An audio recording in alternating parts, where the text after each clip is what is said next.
U.S. election interference case. According to a brand new filing, the special counsel is asking federal judge 𒒏💊💄💌💄💄 to issue an order restricting the speech of Donald Trump when it comes to this case. Of his request, Jack Smith writes this, quote, the government's proposed order specifies that such statements would include A, statements regarding the identity, testimony, or credibility of prospective witnesses, and B, statements about any party, witness, attorney, court, personnel, or potential jurors that are disparaging and inflammatory or intimidating. Joining us to talk about all of this, we're diving through it. It's one of these days we're reading with pens and highlighters. Former federal prosecutor, host of the Justice Matters podcast, Glenn Kirshner, is here and along to do that with us. Charlie Sykes is as well, editor-at-large for The Bulwark. With me at the table, founder of the Iraq and Afghanistan Veterans of America, Paul Rieckhoff, and MSNBC legal analyst Lisa Rubin is here again to wade through this filing with us. So, I guess passengers aboard Anchorbaby Airlines flight to New York, appreciate you coming in very nicely. Orderly, appreciate that. Make sure you leave some room in those overhead compartments. Don't be stuffing your stuff in. I know you guys always go in there stuffing stuff. Why are you guys stuffing? Have some decency to your common man. Put away your shopping cart. Put the luggage in the overhead compartment nicely and leave space. Put it all the way to the back so you can leave space to the next person. Where's the common decency? This is your captain speaking. We'll get out of here very shortly. We just got our pushback request approved here. Flight attendants will be coming down shortly to get the cabin prepared for takeoff. That's exactly right. Basically, they're saying, he doesn't know this, but we're doing this for him. But they're also doing it for themselves. They're trying to ensure that any trial in which Trump is convicted is one that's immune from appeal on the basis that he didn't get a fair shake. And they know that he's doing everything that he can to corrode justice in the District of D.C. We started the last hour with this sort of acknowledgement that we don't hear much from Jack Smith, so we're left to try to detail.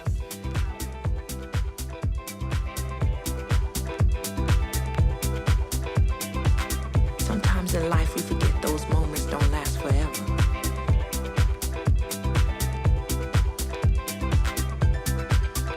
But now I realize that sometime soon today, sometime soon this moment will be just another warm summer breeze that passes by.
Lately, I've been thinking back to the old days.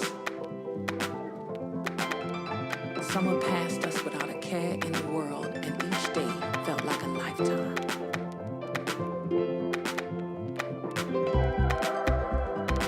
Sometimes in life, we forget those moments don't last forever.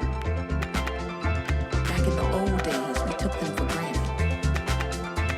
But now I realize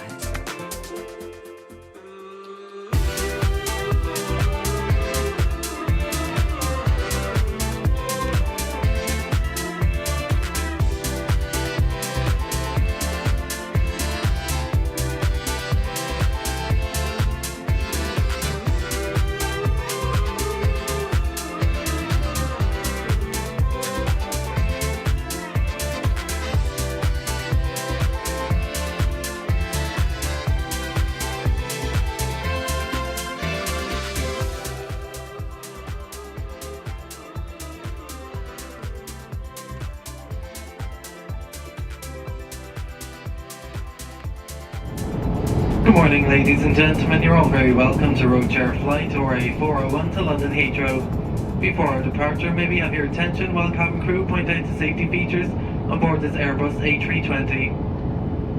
To fasten your seatbelt, insert the metal end into the buckle, as cabin crew are now demonstrating. To secure seatbelt, pull on the loose end of the strap. To open, lift the buckle cover, which should be faced away from you. In the event of loss of cabin pressure, oxygen masks like these will fall automatically from the panel above your head. Pull the mask down sharply, cover with your mouth and nose, and secure it with the elastic strap. And please breathe normally, as cabin crew are now demonstrating. Only when you have secured your own mask should you attend to children and other passengers. On board this aircraft there are 6 emergency exits, 2 doors at the rear of the cabin, left and right, 2 doors at the front of the cabin, left and right. There are 2 window exits at the center of the cabin, left and right. All exits are clearly marked. Please take a moment now to ensure exits nearest to you. Bearing in mind the nearest exit may be behind you. For your safety, there's a life jacket stowed in a pocket underneath your seat. When instructed, remove the jacket from its pocket, place the jacket over your head. Bring the strap to the side of the jacket. Clip and pull the strap tightly to secure it around your waist. To inflate the life jacket, pull the red toggle down sharply. There's a mouthpiece for further inflation, a whistle to attract attention, and a light which comes on automatically once in contact with water. The life jacket must not be inflated until you are outside the aircraft. Infant life jackets and baby survival cots are also available. In the event of emergency, floor pathway lighting will illuminate exits, as the cabin crew are now demonstrating. In the seat pocket in front of you, you will find the flight safety card, which we now ask you to read before takeoff. Thank you for your attention, and we wish you all a pleasant flight.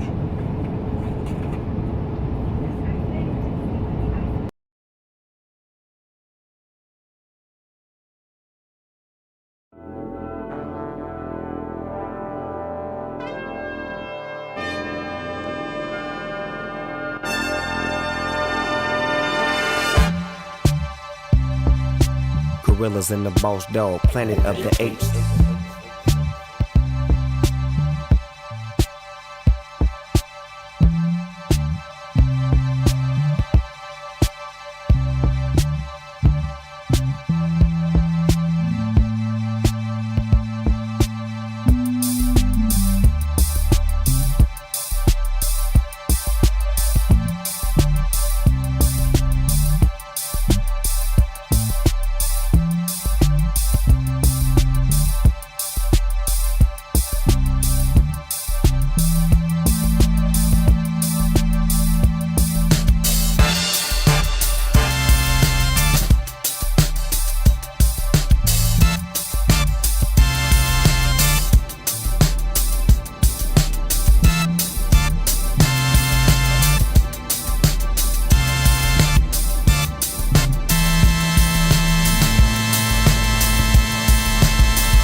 What's up, everybody?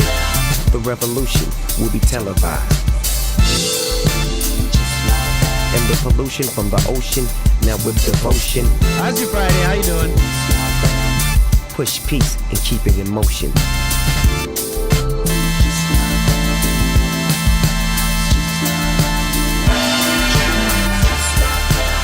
Kids gather around, yeah, I need your focus. I know it seems like the world is so hopeless. It's like Wonderland.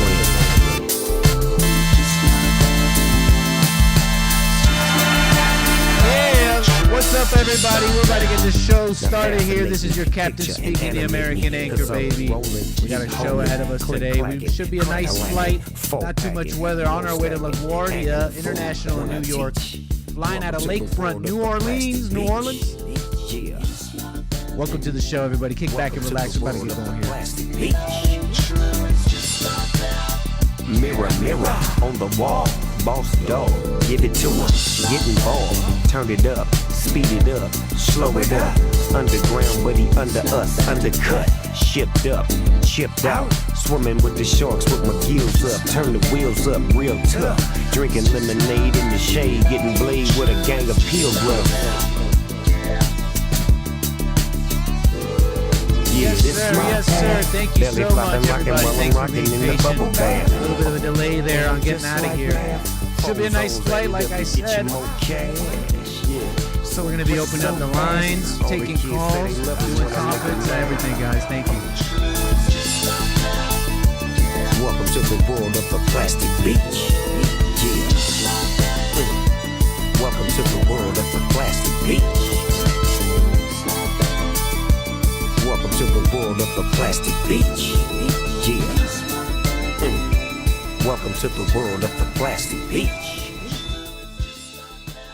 Yes, yes, yes. Thank you so much once more. Welcome to the show. Welcome to the flight. I hope you're enjoying it so far, but just pretty much started. Well, we're happy to be here. Let's do some housekeeping here in the cockpit. Retract our lights. It's a pleasure, everybody. Kick back, relax. You're flying next stream today. We're going to do some housekeeping here, get everything going in the cockpit as we need to get up to our cruising altitude of 45,000 feet. We love flight level 450. We do love it because we're in Trump Force 1. Maybe we should be going up to flight level 470. Maybe that's the flight level we should be going to. Lower limits of the stratosphere. We love flight level 470. Audio low, Nick. Huh. Test, test, test, test. Well, that should be a little better. Hope your Friday's going well so far. Let me say hi to y'all. Let me say hi. Switching the cameras on. What's up? Hey. Leo, Kovi, Ivana. Jazz fan, Mr. Mad, use name. Gary A. What's up, everybody? Games for Rec, Lin Yan Chin. About to get going. So, how's your Friday going, everybody? We're just getting in the air now. Out of New Orleans.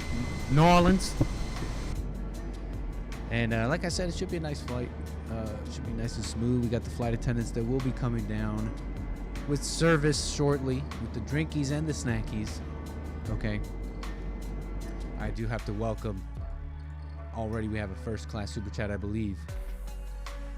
What's up, everybody over there at rumble.com/American Anchorbaby? Thank you.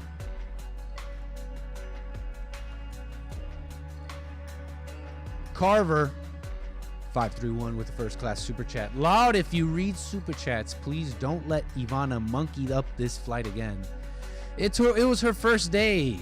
That was her first day on the job, and you know how people, you know how these flight attendants can be sometimes. They're a little catty. They don't want to see a new girl succeed. Okay? I don't want to say names. I don't want to say anything here. Look, I can't even confirm what I'm saying here, so it's halfway slanderous to the other lovely flight attendants we have on Mixed Stream.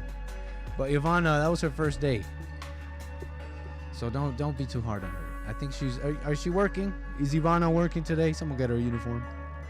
What's up, Internet Master?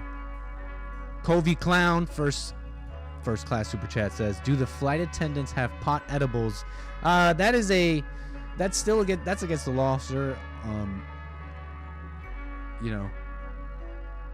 Best flush that out before we land, or we might have a little surprise when we land. Okay, that's what I'll tell you. Kovi Clown, thank you for that. First class. Sit in your seat, sir. Sit in your cozy seat, huh? Isn't this nice? I mean, it's not nighttime yet, so I guess I shouldn't be busting out the cozy first class seat just yet. What's up, Art? Use name. We'll leave the cozy first class seat for when we're farther along the flight. How about that? What is up, Art? DJ Onpa. What's up, Gary A? Al Furled? AI Furled? That's a new name. That's awesome. Boy with no face. What's up? Very cool. Hillary T. Hey. Libertarian hippie. Skyduck. I'm catching everybody here. No Anchor theme song open. No. That was... No, I mean, this is not American Anchorbaby. That's Monday through Thursday. 𝒔𝒐𝒄𝒊𝒂𝒍𝒔. What's up, 𝒔𝒐𝒄𝒊𝒂𝒍𝒔? In the chat. How you doing? If this is your first time taking a flight with us here at Anchorbaby Airlines, Nick Stream Fridays, you're in for a nice ride. Kick back and relax. It's a different style. It's a lot more relaxed. And I don't really do the Monday through Thursday opening, the American Anchorbaby. And in this corner, what's up, just a regular guy? It's very cool. So thank you for joining. If this is your first time, �𝒐𝒄𝒊𝒂𝒍𝒔. Just take a seat and relax. We got some in-flight entertainment today on Trump Force One. We're flying to LaGuardia, Queens. We're on a bit of a mission here. Right now, this is a luxury leisure flight for all, especially for the first class seats. I mean, it's quite an experience. But for everybody here, we'll be enjoying a luxury experience on our way to Queens. But we do have a mission.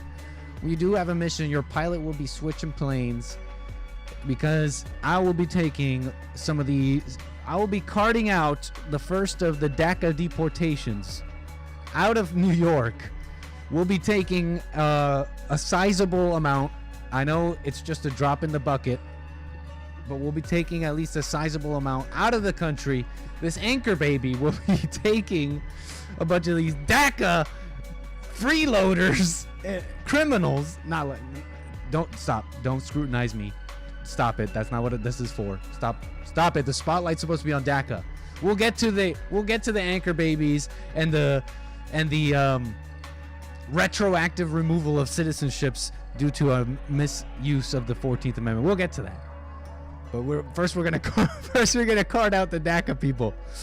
And since this Anchorbaby was grandfathered in, I get to be the house nicka and be like, you get out of here, you stinking illegal.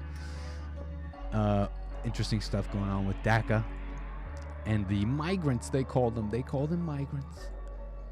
So we'll be getting into all that as soon as we get into up on our cruise and altitude. We'll of course be opening up the airphone here. We're just at 30,000 right now, climbing very, very smoothly. We're gonna want to be speeding up now that we're a little bit higher. We have plenty of room to speed up. Make sure our lights are retracted. Runway lights off. We don't need that. Nav and logo lights. Don't need to show off the Trump logo lights, as you can see. Plenty of light to do that. We got wing lights to keep those on. Beacon lights on. And, of course, the strobes. You don't want to have a mid-air collision. Would hate to have one of those, right? So we have all of our safeties on. Throw them out into the cold. Take his jacket. Beat him. Beat him. Beat that. No, he never said that. Trump never said that. Throw him out into the cold. Okay, beautiful. Gotta love it. A320neo flying beautifully. That's 𝒂𝒊𝒂𝒍𝒔 with the back-to-back first-class super chats. Thank you, sir. Or lady. Or Mrs. You're very, very calming. Do you carry your anchor with you? Oh, always. It's in my heart. 𝒔𝒐𝒄𝒊𝒂𝒍𝒔 Airlines. 𝒔𝒐𝒄𝒊𝒂𝒍𝒔. Is that what you're saying, Kobe Clown, with your first-class super chat? 𝒔𝒐𝒄𝒊𝒂𝒍𝒔. You're correct. We're gonna be flying an ice plane. A very nice ice plane. Okay. That's what he said. Wouldn't you like to just slug him in the face? Faced Trump at one of his rallies, if you remember. Hake talking about it in the chat. Throw him out into the cold.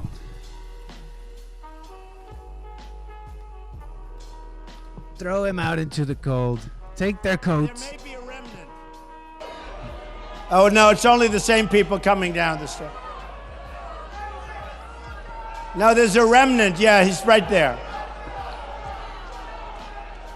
Okay. Yeah, throw him out. Throw him out into the cold. You know. Throw him out into the cold. Don't give them their coat. Throw him out into the cold. That's the drawl. That's Trump drawl turned up to 11. Throw him out into the cold. Okay. No coats. No coats. Confiscate their coat. You know, you can't win. By the way, just to finish, I had one word left. Iraq. My mic's probably clipping. Test, test, test, test. People telling me, turn it up, and I was clipping. Test, test, test, test, test, test, test. Confiscate. What's the ABQ, Carver? Nobody heard it because these characters. You gotta love it. You gotta love it. Send him home to mommy. So check this out. Speaking of politics. Speaking of all this mess and politics. This is what I came across. This light is too bright. Or, not really. This light is not really meant for what I'm doing here, but we're MacGyvering it. How much longer am I gonna MacGyver it? Nick, when are you gonna do it right? I'm trying here, guys. You'll see it. I promise. I was going down Twitter, x.com, and I saw, I saw Joe Biden here in a tweet here, talking about every house. Look at what he posted here. Look what he posted. Every House Republican voted against, underline, the Inflation Reduction Act. I mean, don't they know we have inflation? Somebody tell them there's inflation and we're trying to reduce it. Joe Biden's staffer tweeted, every single one, with this image here. Every House Republican. Now you might think ridiculous, right? Low-hanging fruit, Nick. Low-hanging fruit, man. Come on. You took off late departure time today, and this is what you got, Nick. This is what you got. We already know they lie. We already know that just because they name it the Inflation Reduction Act, that it doesn't mean it's going to reduce inflation. We already know that. We already know these people lie. Okay, true.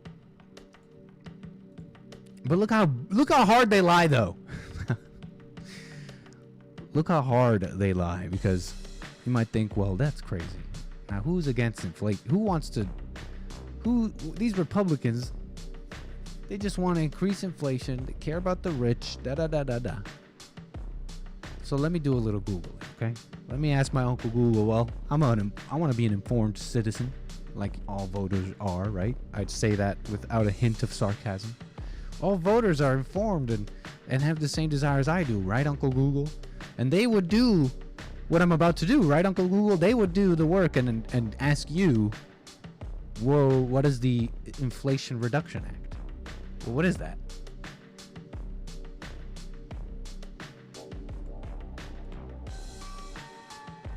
Music a bit loud.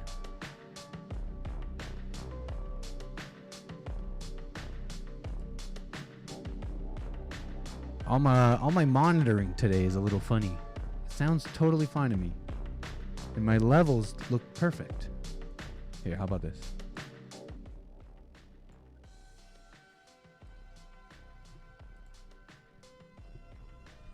So, they would do the work, right? These informed voters. Inflation Reduction Act. They would Google. They would ask the uncle. Okay, so I asked my uncle. Here we are, whitehouse.gov, Inflation Reduction Act Guidebook. On August 16th, 2022, President Biden signed the Inflation Reduction Act into law, marking the most significant action Congress takes on clean energy and climate change in the nation's history. Wait, hold up. Thank you, Mr. Mad. Appreciate that. I know you got a good ear. Hold up. That was the first sentence.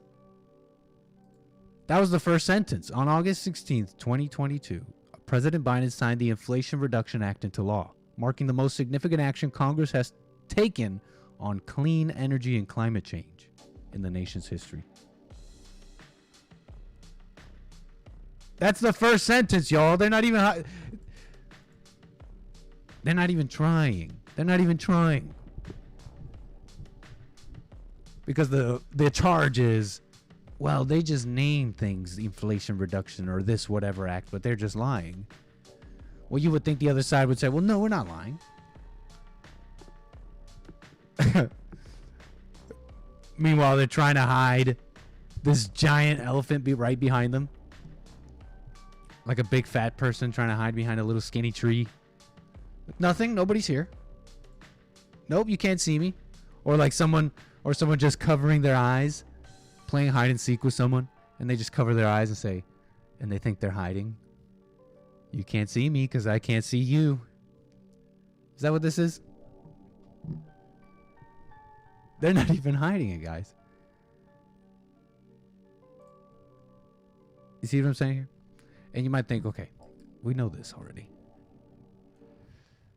But yet, I hear you guys all keep wondering. You guys are always wondering, how can people be so stupid? But how can people be so dumb and stupid? And I hear you guys wonder all the time. I see you in the chat. You're going like, but how? How is so incredulous? You guys are so incredulous. Like, but how do people keep voting the wrong thing? How do people keep voting for their own destruction? I don't feel bad for them. How am I going to feel bad for them? They get what they deserve. Yeah, there's a truth to that. But why so incredulous? I see you guys in the chat. I see you guys. You're like, but what is the big mystery? The grand mystery. What?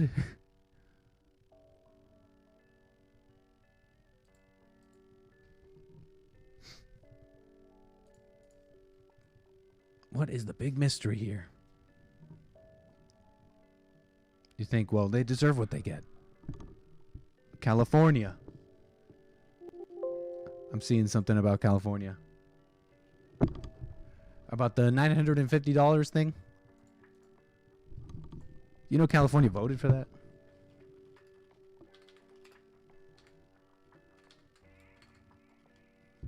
You know what I'm talking about? Proposition 47.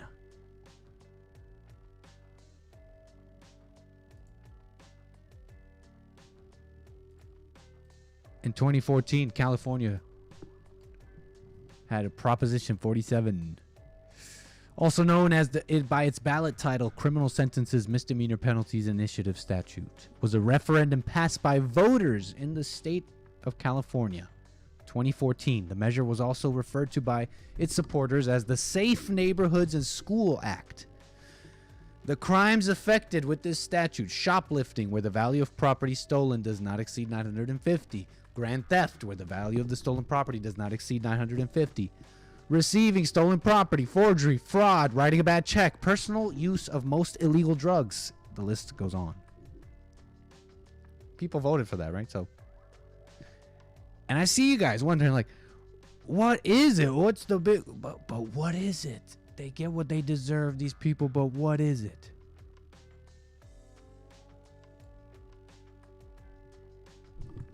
But what is it?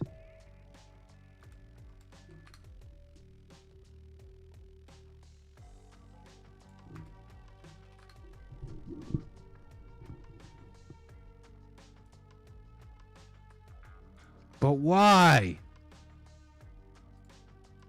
State lawmakers will not repeal California's controversial Prop 47. I'm trying to show you something.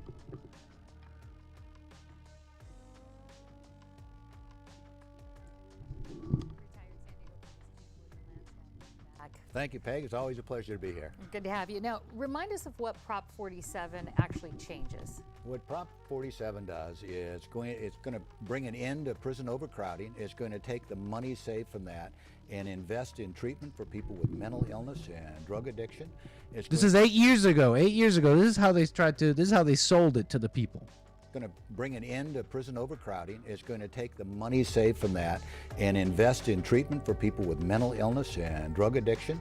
It's going to put money into the schools so kids can stay in school and not drop out of school. And it's going to put money into victim treatment. And specifically from downgrading some felonies to misdemeanors? Yeah, 8 years ago, this is how it was sold. There are currently wobblers. There's 6 of them, like petty theft, possession of stolen property, or personal use of drugs. It downgrades those to misdemeanors, and it gives county time and treatment. How much money do you think will be saved in this, and who will be overseeing how that money's spent? The original assessment by the state is about $250 million a year over a 5-year window. That's $1.2 billion coming back. It's going to stop drug addiction. It's going to stop the overcrowding of the prisons. It's going to be great, guys. It's going to be great. And yet, you're still left wondering, but how? How is it that people are so dumb? How do they keep doing the same thing? How did they vote in the Brandon Johnson guy after having Lori Lightfoot? Everybody thought the blacks learned. Everybody really thought that. I saw the talk. I remember. Lori Lightfoot. Elections came around. Time to get her out of here. She's not doing a good job. Look at the mess she's made of Chicago. And people warned the blacks of Brandon Johnson. Really, just Lori Lightfoot spoke just like her. Spoke this very same language.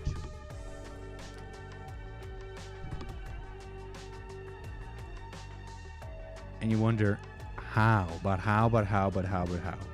we'll start very simply here.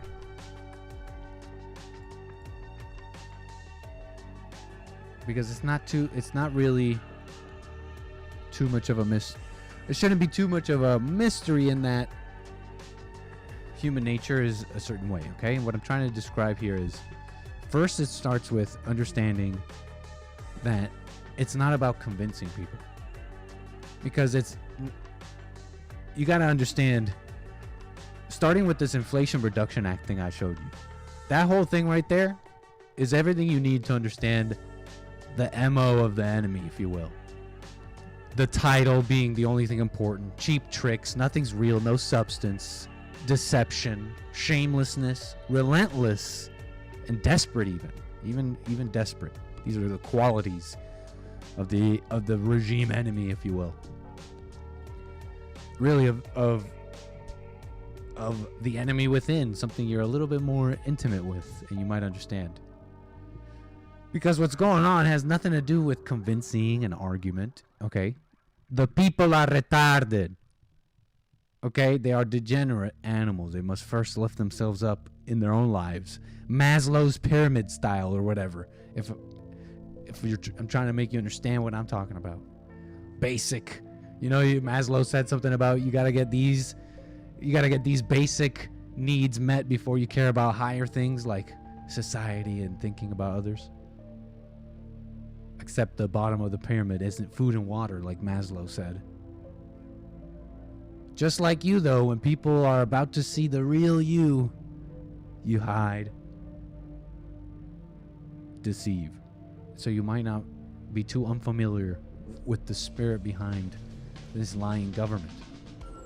And so you got to see that the voters are the very same way. They don't care about being convinced. It was never about the voters seeing Lori Lightfoot do a bad job and then going, okay, what's wrong here is her mentality.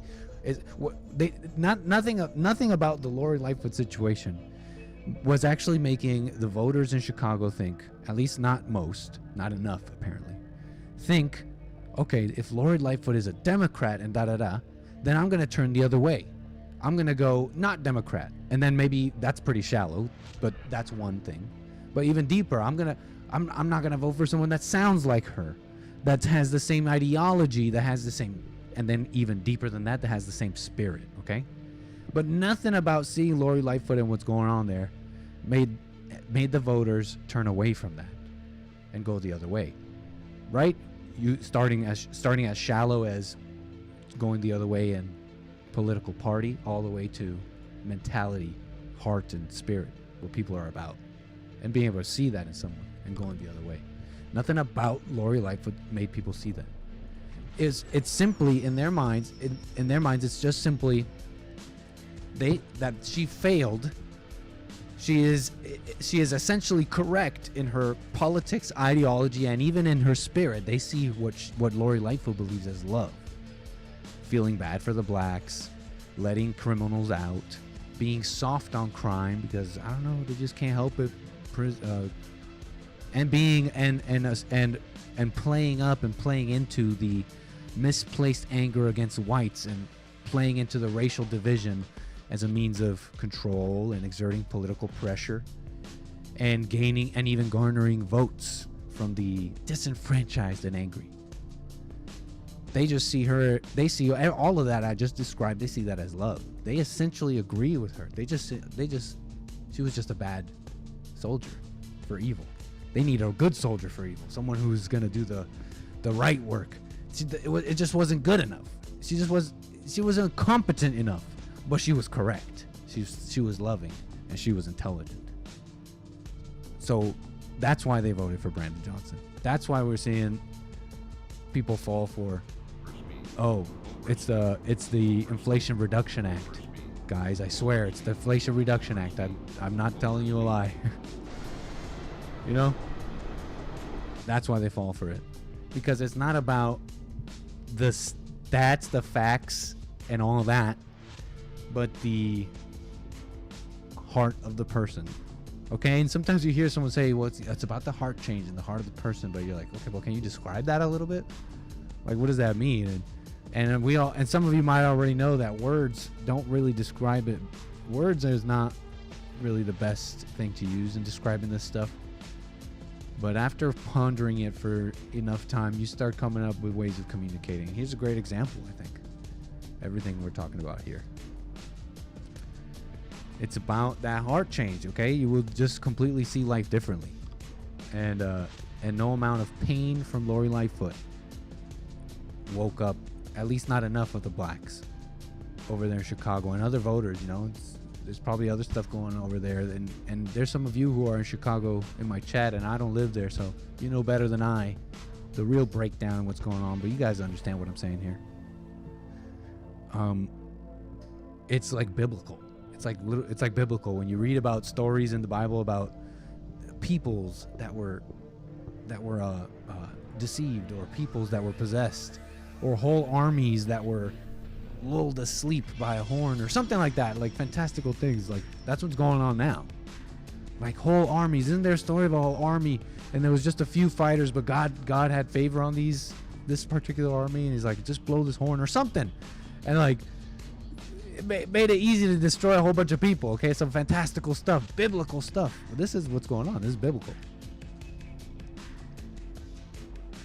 How can you have that many people and that many things go wrong with Chicago in this example, and things don't change, they just get worse? Chicago been deceived for 60 plus years, says Mr. Mad. Exactly. That's, you can't explain that in other ways than just degeneration of the people by way of demoralization and a defunct spirit. That's Gideon into 300. Nick, thank you. Use name. See, I know a little bit of Bible. I know a little bit of Bible. This Anchorbaby knows a little something. Maybe not English. I'm barely monolingual. No, that's not true. I used to be a really good. See, already there. Really good. I used to be a really, really good writer. That was when I was in grade school. Didn't quite develop it. I turned black instead. Right on, y'all. Thank you for tuning in. I hope you're enjoying the show so far. Kick back and relax. We got some more in-flight entertainment today. Gonna get the tunes going here. We got some stuff I want to talk about here. Migrants in NYC. Amazing stuff. Amazing footage that's coming out. I mean, it seems like it's really coming to a turn ahead, if you will. I don't know what's the expression here. But we got New Yorkers, Dominiorkins, all the Yorkins out here. We outside, and pretty mad about the whole illegal situation in a way I've never seen. You know, they're just sick of the trash, and it's like, well, they're encroaching on us now, and it's like, okay, I bet you all of us get to say, well, now that it's on your doorstep, but hey, what's up, being enlightened till I rise over there? My 2 members on Rumble, you guys rock, man. You guys are in my Rumble chat right now. And I saw Never give up. God holds the keys and the doors. Doubting that is ego sabotage. Canadian David, so true, man. Thank you for that. Stay with it, stay with it, stay with it. Right, you guys? I don't mind doing a little. I don't mind ripping Jesse off a little bit. I'm on his network. But just a little bit. Just a little bit. But I have no problem doing that. I'm not totally ripping him off. Some of you guys were going hard on Hassan. You guys see Hassan's episode? Latest Wow Hassan episode?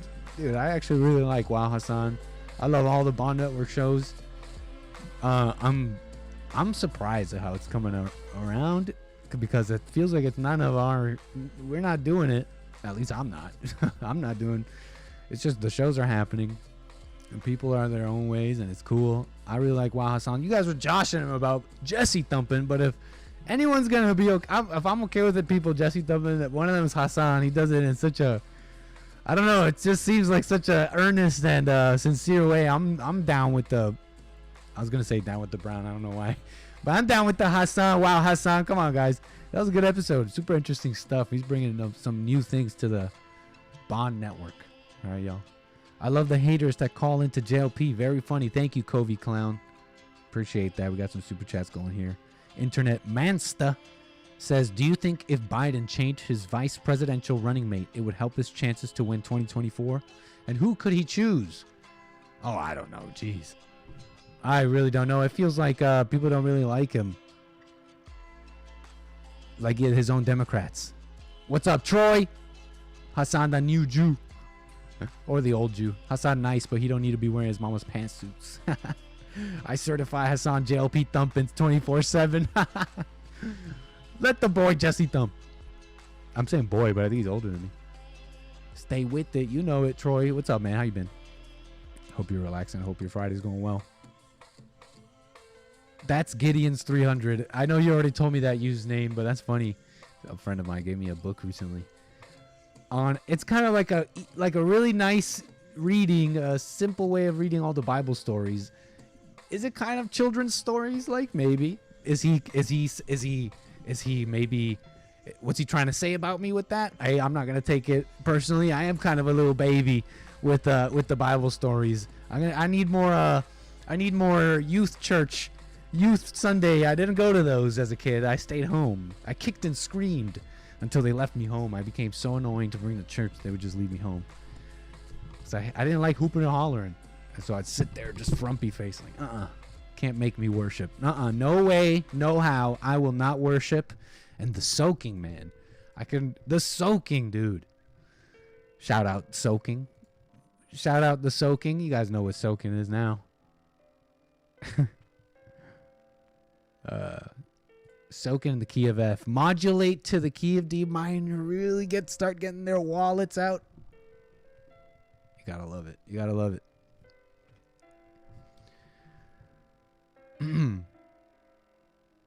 Hassan the theologian. Anchorbaby needs to play some of that angsty 2007 emo music. We might get into that some in a bit here. Johnny G, we got an eclectic, diverse, DEI playlist today, so kick back and just enjoy it. If I tell you over and over to kick back, are you gonna kick back or are you not gonna relax? Relax right now. Okay. So I'm gonna try and remember here to be playing. YouTube has been telling me that I have to be playing some of these. Do you like Built to Spill? Heck yeah. Soaking is definitely not morally straight. Oh, man. I mean, is it just the core viewers right now? You guys aren't going to tell on me if I show you this, right? It's so easy. Good morning, good morning. This guy was live while the JLP show was live this morning. He had like 1,000 viewers, and look what it says in the timestamps. It says soaking. Good morning, everyone. Good to see all of you today. And it's all women. It's all women in the chat. Look, it's all Latina women in the chat. This guy was live this morning. He did like worship, soaking, adoration. It was like 2 hours of just this. I mean, I guess he did some Bible verses. I don't want to be. He's a nice guy. Trying to get him on as a JLP guest. I probably shouldn't be doing this. But he's not gonna see this. He's not gonna see this, and you guys are gonna tell him. But jeez, it's so emotional and female, and the proof is in the pudding. Look at the chat. Antonia, T. Rose, Jennifer, David Cruz, Kimberly, Jennifer Cruz, Stephanie Smith, Angela Crandal, Blazy Shetty.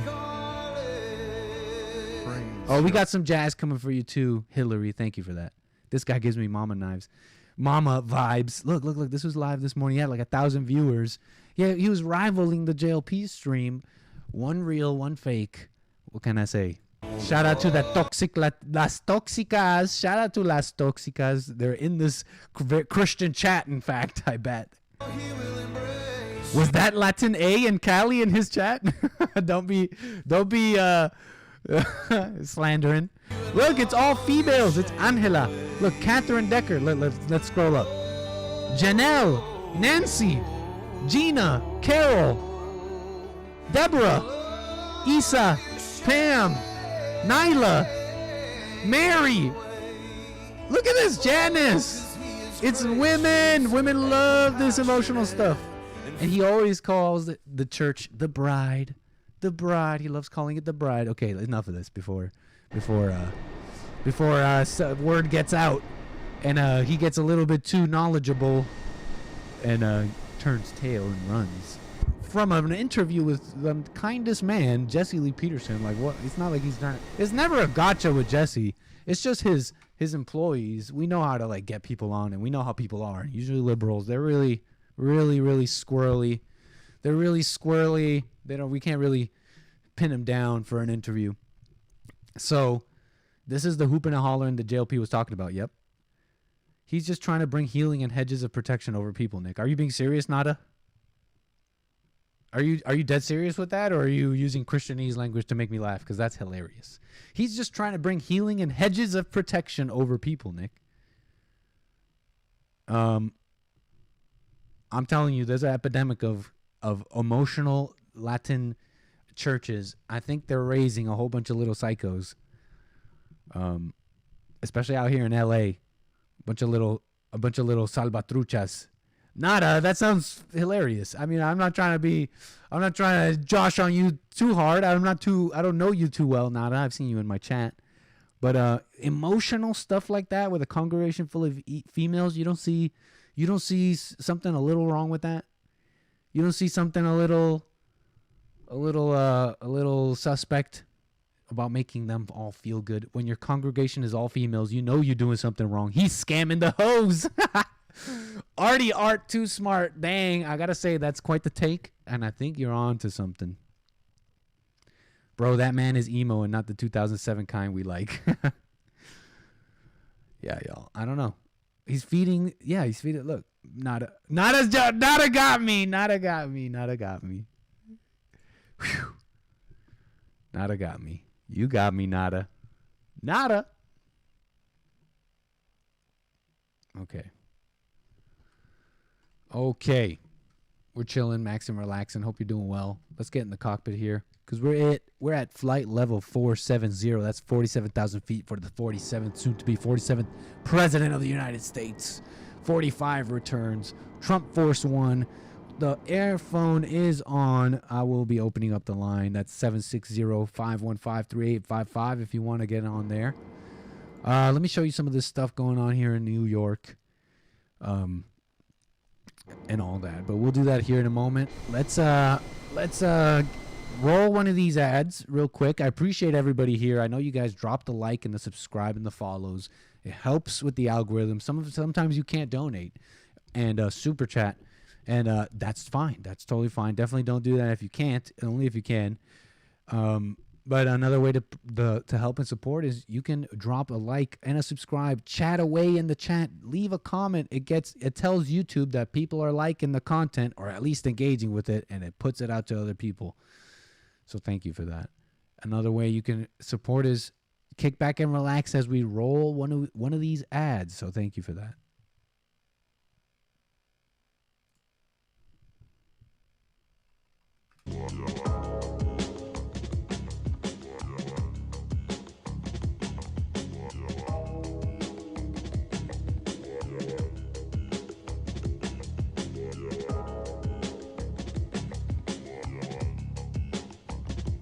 Now, I don't know how this works. YouTube doesn't really tell me how long that ad went or who got it. So there may be some interruptions. I'll try and slow down after an ad and let... I don't know. We'll see. Hopefully I'll learn how this works.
We're watching AOC get absolutely mogged by the mob.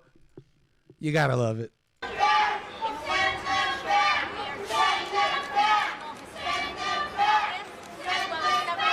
Environmental disasters.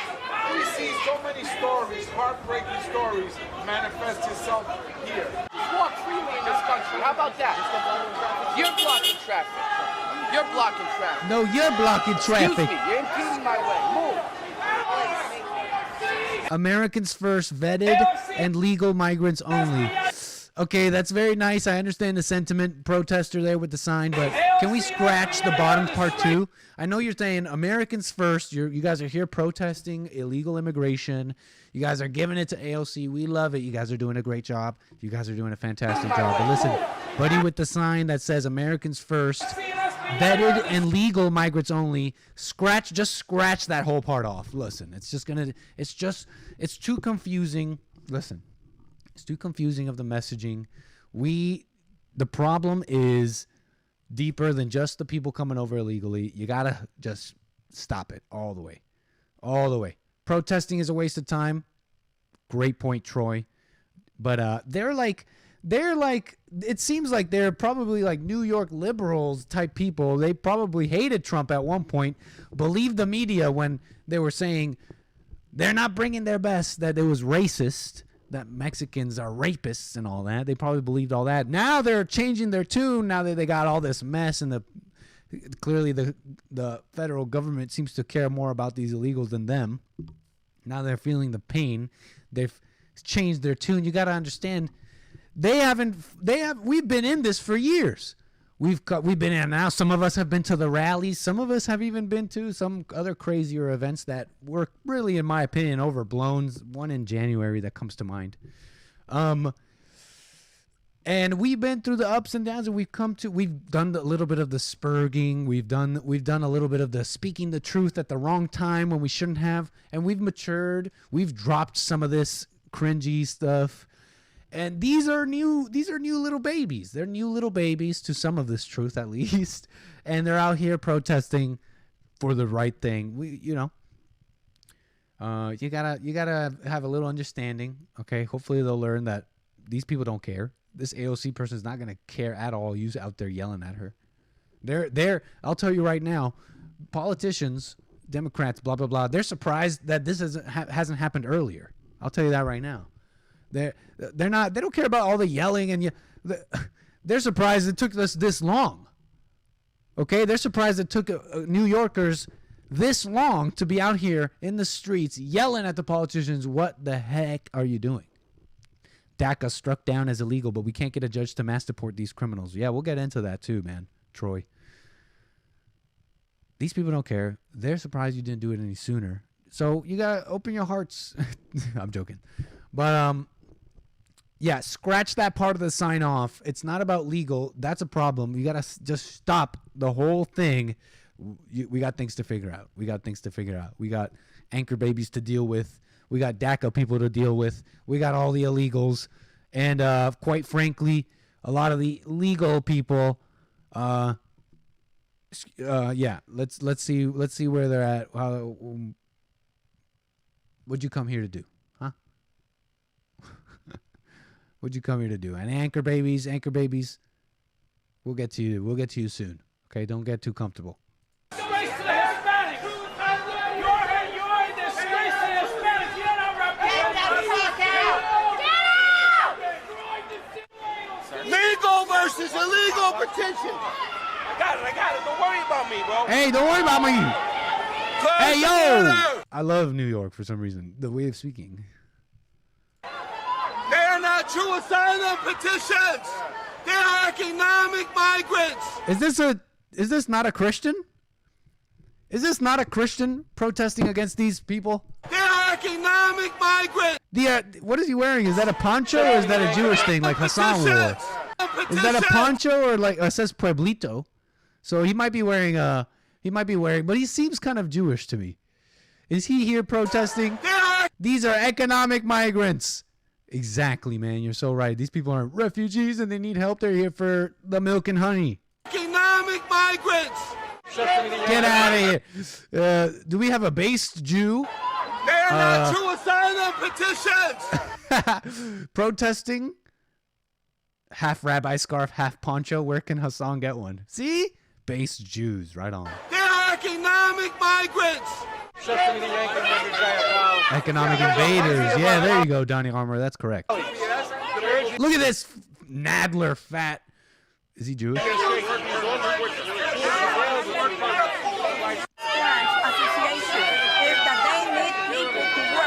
you make a statement on the mayor said that this was here at the Roosevelt Hotel?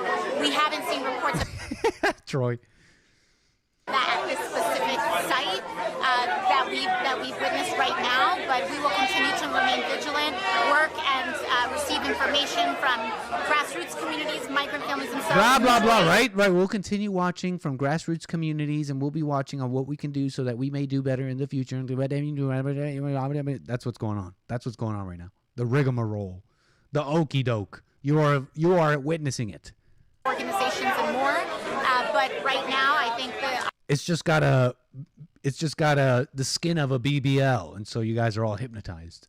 our main focus is the federal response so that we have resources and a path to citizenship necessary, or a path to documentation necessary. Didn't Mr. Reagan or whatever, the guy who was on the Jesse Lee Peter on the Fallen State, didn't he already reveal? This guy is interesting, Mr. Reagan. He was a Fallen State guest. He's a very researched guy in a cool way, he's kind of like normie-ish. So he's clear and like you can understand him, but he's talking about things that, kind of common questions, trying to just like pin down overarching topics that have been going on the past few years, like COVID, 2020 election, that kind of stuff. And he does pretty darn good videos. He totally exposed AOC for being a paid actress. Literally a campaign. This Indian guy put out like a call for like looking for like an actress so that they can prop her up to be a politician. That's like my summary may be very simple and inaccurate, but I'm really not that far off. And Mr. Reagan did a nice report on that. You guys might want to check it out. But look, he even has one on the voter fraud 2020. Not that I know any of that.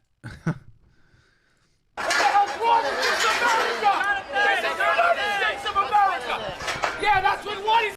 Incredible. But I wanted to show you just a little bit more of this. But real quick, we're in the cockpit, and we're just making sure that everything's flying smoothly. 47,000 feet, flying beautifully, not too fast, not too slow. Our flaps are up, gear is up, Speed brakes off. Everything's retracted and beautifully. Flight attendants have been coming down. I hope you've been enjoying our service here on Trump Force One, as we have some of the best drinkies and snackies that money can buy, especially those over there in first class who are definitely enjoying it. So thank you for that. Covey Clown, I think I already read this super chat. I love the haters that call into JLP. Very funny. Thank you for that. Thank you. 350 migrants, they call them. They call them migrants. Found in this truck here.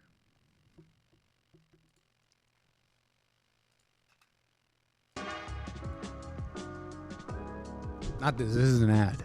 And I have ad block. I have ad block on. Check it out. This is like in Mexico on the way up to here. Like some of the scenes we're getting. Some of these scenes are truly incredible. Like they just, you think, how are they going to top this? We see these scenes of the border, of all these lines of border crossers, they call them. And you think it can't get any worse. And look, I'll show you more. They've heard banging and screaming. Police stopped this truck. And inside were 350? 350 women, children, men, mostly men.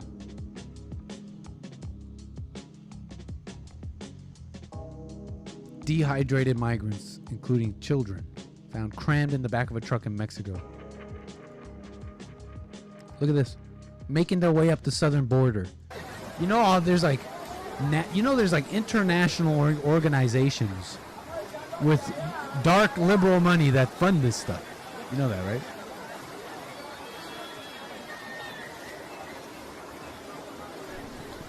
Look at that. Look at that. Where do you think they're going?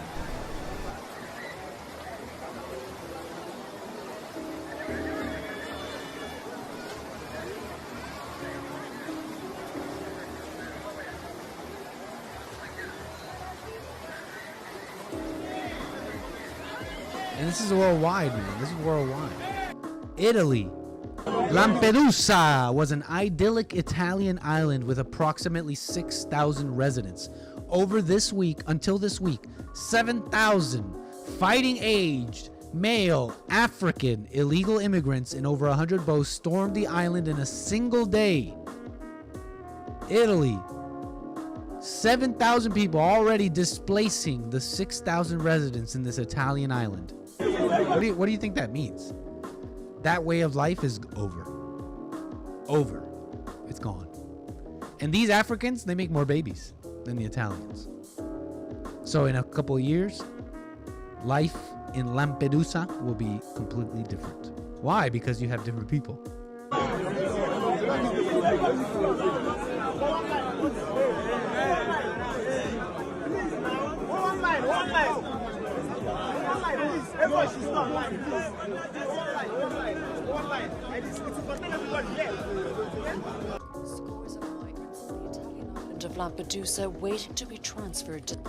Scores of migrants on the Italian island of Lampedusa waiting to be transferred to Sicily. NGOs here say they're already stretched resources. NGOs here say they've already stretched resources. See? I told you. Breaking point after more arrest the NGOs. Why isn't the federal government arresting the NGOs? Because they're in cahoots. Because they're okay with it. They're totally okay with it. 6,000 people landed on Lampedusa in small boats in the space of just 24 hours earlier this week. This reception centre was built to house fewer than 400 people, but authorities say it's now accommodating more than 10 times that number. According to officials, some 2,000 people have already been ferried to other Italian port cities, and transfers will continue. As charities struggle to cope, some residents on the island have volunteered to help. But humanitarian organisations, including Doctors Without Borders, are doing what they can to rescue migrants at sea. 4 Tunisian nationals lost their lives on Wednesday while trying to cross the Mediterranean. So far this year, more than 15,000 migrants have reached Italy by sea, looking for a better life in Europe. They always say a better life, but... Turning now.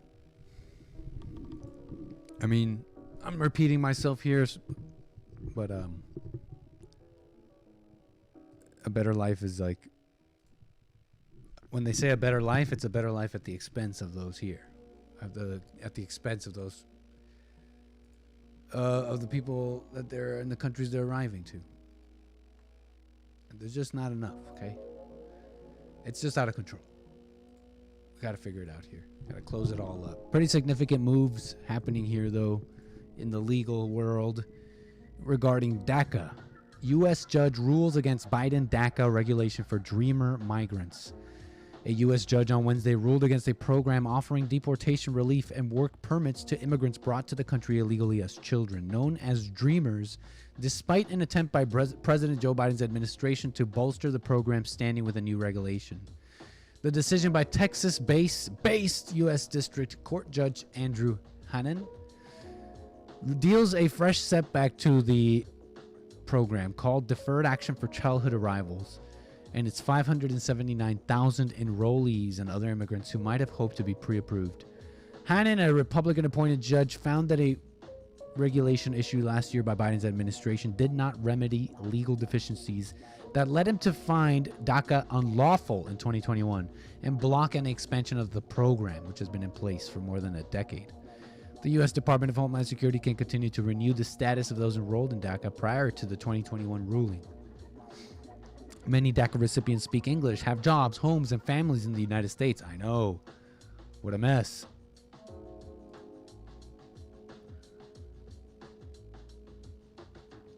So the Hannan wrote that the order did not require U.S. immigration authorities to take any immigration deportation or criminal action against any DACA recipient, applicant, or any other individual that would otherwise not be taken. Interesting. The ruling, which came in response to a lawsuit, is expected to be appealed.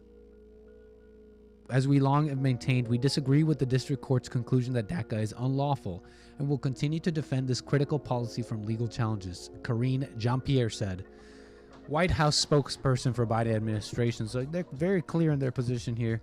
They're going to keep the floodgates open. I don't know. There's always talk about, okay, let them stay and we'll close the border. Pathway to citizenship to the people here, and then we'll close the border. But no, I've heard that this has been an ongoing fight for years. So this has been an ongoing fight for years, and you get this conversation happening over and over again. Concessions with the border. We'll close it. We just got to get a path to citizenship for those here. No more concessions. It's got to be big, beautiful wall.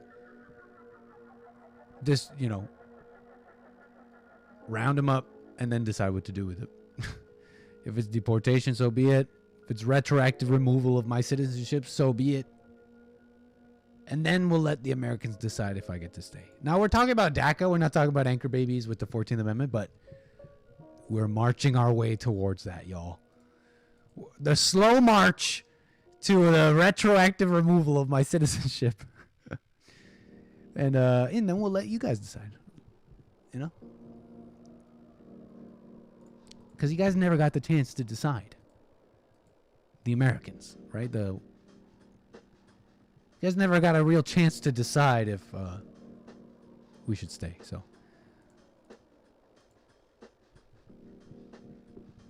all right, y'all. Interesting stuff with DACA, y'all. We're going to get into some fun stuff here. We got more in-flight entertainment. Hope you're enjoying the show so far. We did the serious stuff. We did the big boy serious stuff. We got some more cool stuff coming up. In-flight entertainment should be nice.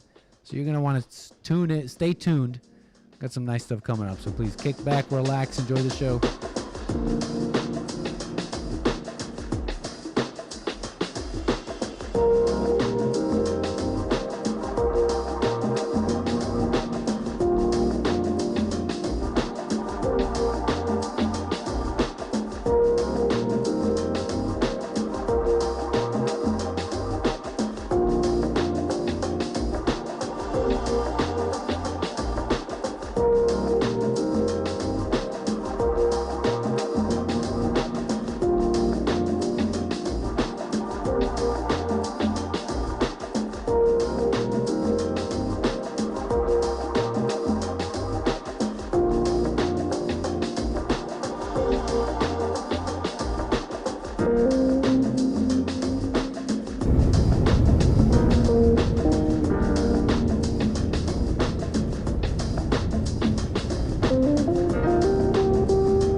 dog story for y'all.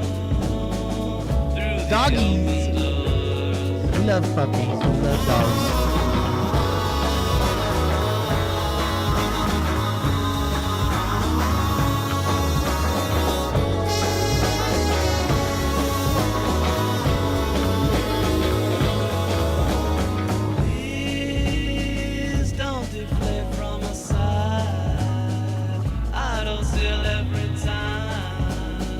They're hunting rats. I actually have a dog story where I love the dogs. I'm usually talking mess, but not really about dogs, but really dog people, dog owners. I've met one. I've met one good dog owner in my life, maybe two, maybe three. One's in my chat, I believe. I don't know many dog owners that. It seems like the dog owns the person, so I talk mess about them. But I actually have a positive dog story. We talk about New York a little bit here. You guys know New York's a mess. Dirty city in some areas, and probably all areas. There's rats in the city. Rats living beneath the city. There's probably so many. There's probably so many. I wonder how many rats truly there are.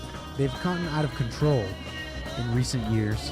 And I believe, from what I can tell from my cursory research, New York has gone, has entered waves of ratdom, where the rats rise up, and then the Chads kill them. No, I'm joking.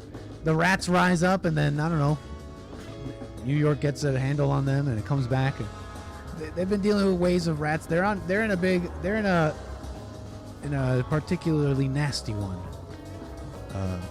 Washington Post reports that Washington. Oh, I'm sorry. I'm talking about Washington. I'm talking about Washington. New York probably has a bunch of rodents too, but we're talking about Washington. During the earliest months of the pandemic, the rodent population dispersed as restaurants shut down and office workers stayed home.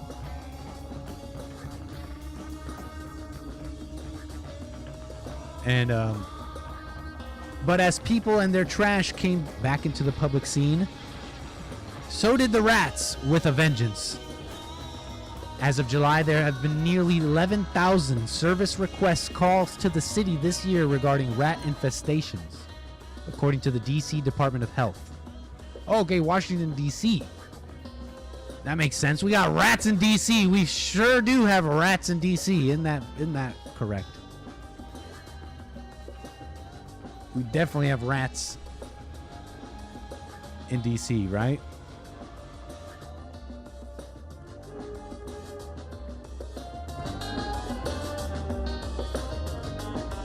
Whoa, hold on.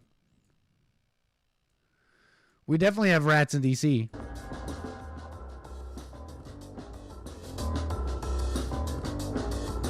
$11,000 service requests. Somebody sick the dogs on these politicians. Oh, you're talking about actual rats. Okay. Big rats. We got rats. And the dogs are here to save the day. We got doggies. Washington is full of rats. These dogs are happy to help with that. Now, this is what dogs were meant for. A purpose. This I like. Look at this. The rats are on the dog hunters. These rats are trembling now that we got the bloodhounds. No more rhinos. Now we call out the rats. It's not rhinos, it's not Democrats. It's just all rats. It's just rats, okay? Republican rats, Democratic rats. It's just a bunch of rats. And the bloodhounds are on patrol and they're cowering. They're cowering. You could call this dog Trump. We got the doggies on patrol. See this? Look at this. A purpose. I love it. Now, maybe a purpose is a companion. That's fine. But check this out. I really like this. I used to have a little Cocker Spaniel growing up. My family had dogs. Part of my villain story, the reason why I became such a villain with the dogs, is due to my traumas growing up in the home. Like all good villain stories start in the home. I saw my family own dog after dog, and they would be like, oh my God, I love my dog. And they would always name them Cookie. I lived through 2 cookies. They were like 5 cookies. I don't know what that tells you. Trying to keep a past love going that was long gone 5 times. I don't know, Ma. A little weird, but okay. We lost the 4th cookie tragically, which was a Cocker Spaniel, and we had another Cocker Spaniel in Canada. And I remember I was walking this Cocker Spaniel once as a kid, walking the dog, and there was a bird in a bush, and something activated in that dog, and it took a position. It took a position, a straight position, a position I'd never seen before. Turns out Cocker Spaniels were bred to hunt birds. And something in this dog's genetics activated because it took a stance. I'm trying to find an image of it. It suddenly took a stance with one paw forward. Its snout was just straight. Here it is, something like this. I don't know. Here. Hunt bird stance. It kicked out one leg, and my little Cookie's body became straight. It just went straight, and it was laser focused on this bird. And I realized just how powerful genetics were. You know, I mean, whatever. In my limited understanding of that stuff, it was something like this. It was something like this. And then I lost control for a second. Dog went right after the bird. Next thing I know, the bird, in a lightning flash movement, my dog had the bird on its back, and wings splayed out, paws on the wings, and it had it down and is barking at the bird. I was amazed. Obviously, I pulled the dog. Cookie was the name of the dog that we had, Jose. And I pulled him away, and the bird got out, and that was it. But I was impressed. And so these dogs, I wonder, are there rat hunting dogs? Are there like rat hunting dogs? These little dogs, is there finally a purpose for them as city rodent hunters? Then I get it. Then that's cool. Because these little dogs, they've bred these little abominations. These little abominations, they bred these little like pugs and stuff as abominations and as an affront to God himself. These poor animals can barely breathe, I heard. Maybe I don't know what I'm talking about here. I'm making jokes too. But yeah, are there rat hunting dogs? Rodent hunting dogs?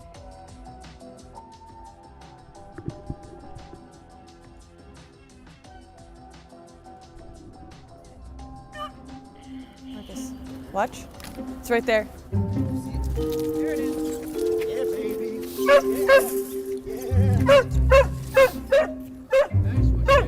If you're in New York City or rat hunting terriers, nice. Rat terrors. Anywhere else, you're never more than 30 feet from a rat. Wait, really? Get that shit. My food. Good boy. There it goes. You got it right? No, you got it. You got it. Nice. It's done. Yeah, it's done. So we get a lot of requests to come and help in a given area. For us to have a good night requires teamwork. You saw a little bit how some dogs go into the garbage and send out the rat. Oh, it went out that way. Other dogs stand off and catch the rat when it runs. It takes both of those dogs. Okay, so there's a strategy here. You need both dogs, the one that catches it and the one that scares him out. There's something similar with the Cocker Spaniel. I believe the Cocker Spaniel was meant to go in and chase a bunch of birds and make them fly out of wherever they're hiding, and then you can shoot them. That way you can shoot them. The rat when it runs. It takes both of those dogs. Jindos. Yes, no Razorbacks.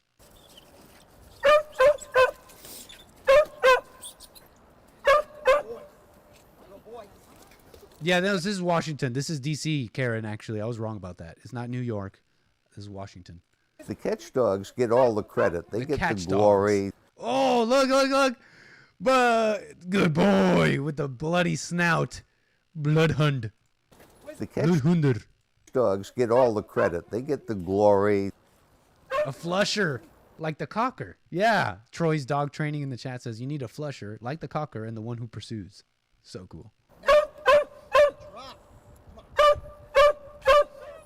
But Good it's catch, the hard-working boy. push dogs that Bloody made that snap. possible. Bloodhound.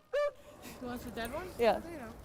The average large rat is between 600 and 650 grams. Disseminated. Which is a bit bigger than Target maybe we neutralized. had 30 years ago.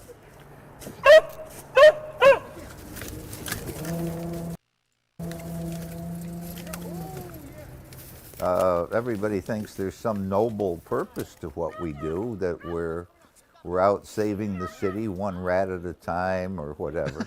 Look at that. That's how you break the neck, probably. The dog grabs, look, pure instinct. Grabs the rat and just starts violently shaking until it's dead, right? You We're just out snap saving its the neck, city probably one snap it in half. rat at a time Look or at that. whatever. Let's go. We're really not. Get those rats, We're really doing this for the sake of the dogs, but don't tell anybody that. Wait, what? Sake of the dogs. We're doing this for the sake of the dogs, so they're not even doing it for the city? We're really not. We're really doing this for the sake of the dogs, but don't tell anybody that. See? Come on. Get it, boy. Get it, boy. We're all about dogs.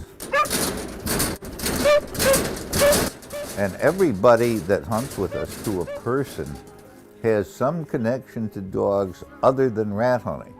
There it is. This is sport. This is more like. Are you sure this is for the dogs? I don't know. I'm going on a limb here and saying it's neither for the dogs or for the city. This is for them. This is sport. It's a pretty cool sport. And we want to preserve the urban hunting breed and the work ethic and so forth in these dogs that we love. I don't like killing anything. I won't. I'll pick up a fly and take it outside. I mean, it's Beta. just not No, some killing has to occur. Never mind, Alpha. Some killing has to occur. Whew. Sorry, y'all. It's just true. If you're going to do this.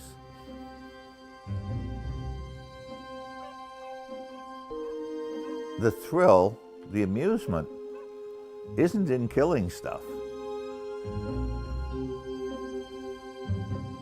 Oh, you hear people talk about the thrill of the chase, and I guess that's what it's all about for most of us. Ah, see, told you.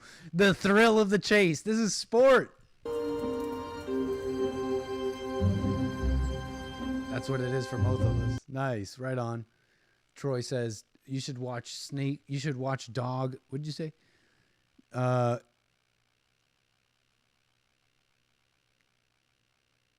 You should watch Dog Throw Snake. It's hilarious.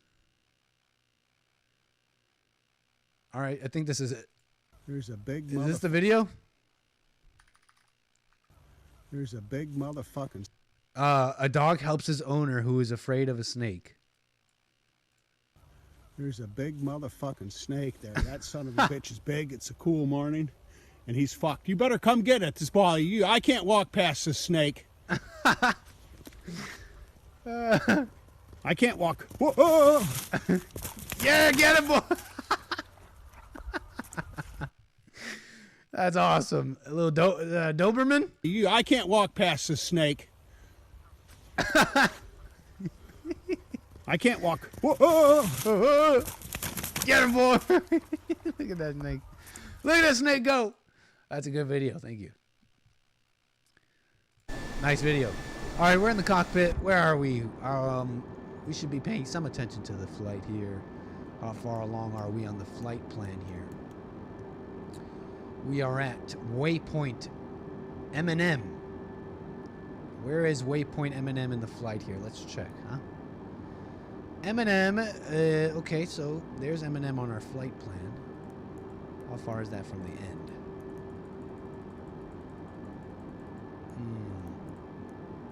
How do I read this? M&M, Psycho, Zooks, LHY45, Peter, Cyper, Teresa, runway 22. So runway 22 should be where we end. So it looks like we got plenty of flight ahead. Yeah, it looks like we got plenty of flight ahead. So we're gonna kick back and relax here.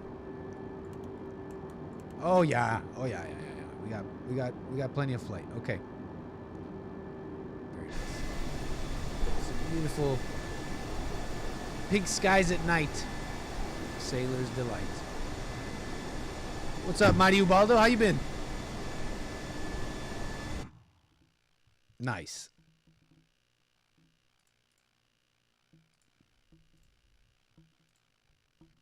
All right, hold up.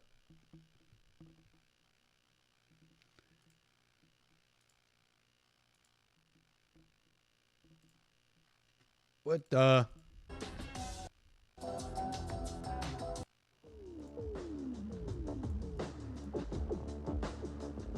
Where'd my chat go over on Rumble? Hey, what's up, Canadian David? Nick trying to catch liberals like Pokemon. Pokemon. Pokemon. They call it Pokemon. They call her Jigglypuff, right? They call it Jigglypuff. Jigglypuff. We love the Japanese, right? We need a night cloud background now since it's nighttime. There it is. Deport AOC to an island for loud, dumb women. Thank you, Canadian David. I heard they're going super communist over there in Canada. As if we didn't already know that.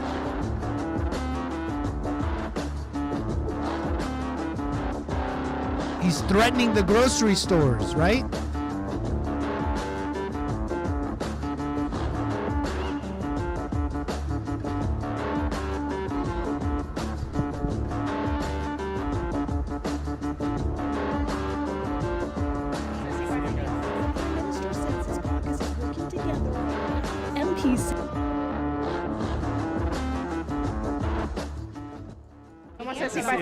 The Prime Minister says his caucus is working together after MPs say there was tough talk behind closed doors. We are having difficult, sometimes conversations, but important conversations. And the Prime Minister signaled very clearly yesterday that he is going to be listening in a new way to the caucus. So we're in Canada, they're throwing out all books before 2008. Are you serious? Is that a joke? Books 2008. Are you joking? School purges books published before 2008 in illogical inclusivity push. So some schools in Canada. He's an Anchorbaby from Canada. A Canadian public high school has sparked outrage for removing all books published before 2008 in a so-called push to make its library more inclusive. Arundel Secondary. No way. Arundel in Mississauga. I used to know Arundel kids. They were like there was like a nicer high school. Arundel in Sauga. Shout out Mississauga. Arundel was like a nice area. Like it's an area called Arundel. And people with money. It was closer to what's it called? Port Credit. Port Credit. Arundel is like a nice area of Mississauga. I used to go to St. Francis Xavier Secondary School, which is over here. Where is it? Eglinton Avenue. Wow, Bristol, right here. Check it out. St. Francis Xavier. This is my high school. I used to know the Arundel kids. They were all potheads, and they all did acid. All the Arundel and Port Credit kids were white, and they did like acid and stuff. That was the first time I ever did that kind of stuff. I remember I made some friends, some Port Credit friends, and they invited me just to hang out. And we met at a bus stop. We met at a public bus stop As soon as I got off the bus, he was an older kid. He holds out his hand, and it's a little piece of paper, and he tells me to eat it. I already know what it is because, I'm on the internet, and I'm all corrupt, and I know about stuff. And I know what it is. I pretty much know what it is. I knew it was like acid or something, and I ate it. And did you hang out at Variety Village? Yeah, well, of course that. Point Fire. Obviously, Variety Village, where you get all your threads, all your. Yeah, super reckless, Jose. I was definitely reckless. I wanted to make friends, and I was kind of interested in that stuff. I remember, but not really. And I remember doing it, and I don't know, it was concerning. I was just concerned. I was just mildly concerned the whole time. It wasn't that fun. I was just very concerned. I was like, I don't know, I don't feel too good. I'm a little, everything's a little confusing. Everything's a little bit concerning. And I remember I bit into a chicken wing, and I didn't know where the chicken wing started and the bone started, and that freaked me out. So there's a little bit of that story. But yeah, Canada, Arundel, huh? Imagine that. Liberals announce more measures on housing. What's it like over there right now, Point Fire and other people in Canada right now? Canadian David, how bad is it? How's it? How's it going down in Canada? Because they're saying they're going to tax the grocery stores. Basically, Justin Trudeau is blaming the grocery stores for inflation. He's out here saying, you evil grocery stores, you guys are trying to just up your prices and get the money out of the people. And if you don't stop right now, we're going to come in, the government, and we're going to tax you. And even worse, he said nothing's off the table. Even full-out communism's not off the table. He didn't say that part. We'll just take over if we have to. He didn't say that part. But it's crazy because it's the government that does this. The government that makes it, starting with regulations and taxes and subsidies that put pressure on different parts of the economy in different ways that eventually lead to the price. The buck stops at the consumer. That's how it goes. That's how it goes with economics. You start taxing. You make materials. You start taxing. You start putting this or that tariff and taxes on stuff coming in, on raw materials, for example. Who eats the cost? The consumer. And so the government's out here trying to say, like, they didn't cause this. MPs looking for a message from the Prime Minister that they can take home. And you can see the same spirit exemplified here in America. So to constituents angry about the cost of living. This is about the people that I've met across the country. It's about the people our MPs have spent the summer talking with, who are worried about paying rent, about finding an apartment, about being able to buy a home. In an attempt to show they'll fight for Canadians, Trudeau and his ministers announcing the government will force big grocery stores turning big profits to stabilize prices. We're going to bring them in Ottawa, talk to them, run meaningful action, and if they fail to do so, there'll be consequences. Trudeau's also reviving a campaign promise from 2015 on housing that his government scrapped 6 years ago, but the NDP has called for months now. No, Art, I went to a Catholic school. So, yeah. We are going to be removing the federal GST for the construction of new apartment buildings. Whatever, Justin Trudeau. All right, y'all, kick back. I'm going to change the vibe here. Get the next segment going here. We're going to get into preppers. Let's get into preppers and an interesting article I came across. I came across this interesting stuff on preppers. I feel like some of you might find this interesting. Do we got preppers in the chat? You guys got your guns and ammo and food and water? I like this. I kind of like that stuff. I know. Anyways, we'll get into that. There's an interesting thing I found about that. We'll get into that. Let me get that ready going here. But thank you for flying Nickstream. Hope you're enjoying the flight so far. Make sure you flag the flight attendants as we will be serving dinner soon. Steaks on Trump Force One as always. You gotta love it. Thank you.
We've begun our descent into LaGuardia, New York, ladies and gentlemen. I hope you've been enjoying the show so far. Thank you.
Tonight, a staggering new death toll from Monday's catastrophic floods along Libya.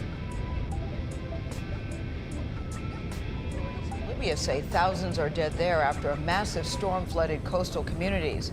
In one hard-hit city, it's feared 1 out of every 20 residents has been killed. Think about that for just a second. Holly Williams reports on this sudden catastrophe and some major obstacles preventing people from just getting help.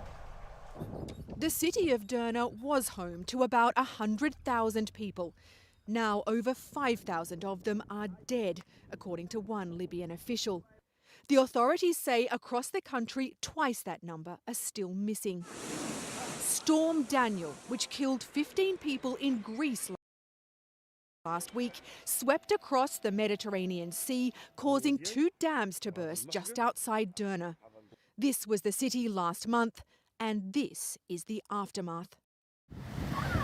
Floodwaters broke the banks of the river and smothered entire neighbourhoods in brown silt. Buildings were torn down. Their residents didn't stand a chance. Some streets were left carpeted in bodies. Mustafa Salem said he lost 30 family members in the inundation. People were asleep, he explained. No one was ready. Sorry, I wasn't saying much. I was just saying, take care, Troy. What else did I say? I really wasn't saying much. I just said, wow. Mustafa Salem said he lost 30 family members in the inundation. People were asleep. And I was saying hi, Danimal. No one was ready. Libya's been torn apart by years of civil war and competing national governments vying for power. Wow. But this is a different kind of chaos. Political rivalries may now hamper the rescue effort. Dr. Mohammed Al-Kabisi said the dead are laid out in the corridors of his hospital. Over 2,000 so far. Libya's people have survived conflict and violent extremism, but they weren't prepared for a natural catastrophe on this scale. For CBS Mornings, Holly Williams.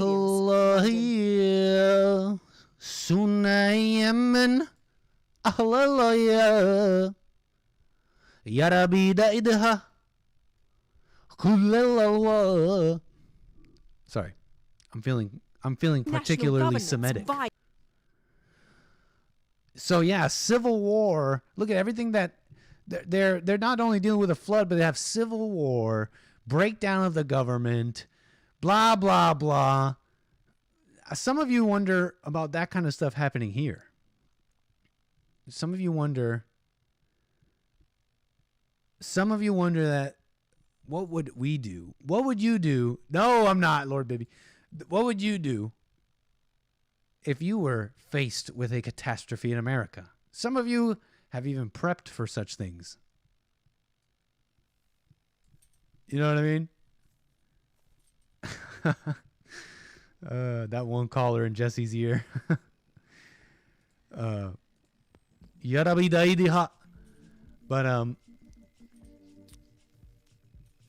yeah, some of you are prepping for these things. For civil war, breakdown of a government. What would you do? Are you prepped? Are you ready for when the SHTF? Are you ready for SHTF? Because you know what happens after SHTF, right? You know what happens after SHTF? 𝒏𝒊𝒄𝒌𝒔𝒕𝒓𝒂𝒎. That's what happens. When S hits the fan, then it's the end of the world as we know it. You know what I mean?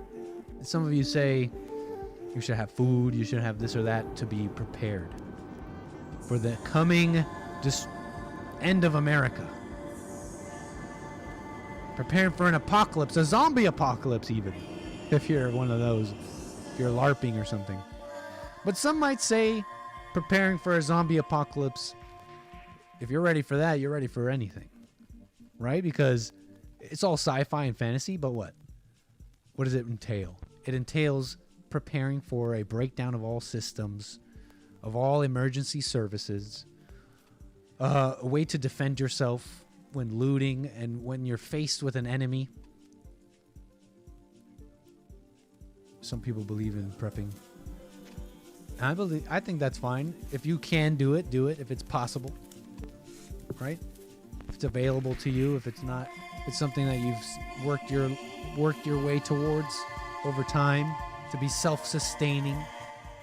Out of really the desire to just be self-sustaining, I think you'll be prepared for a lot.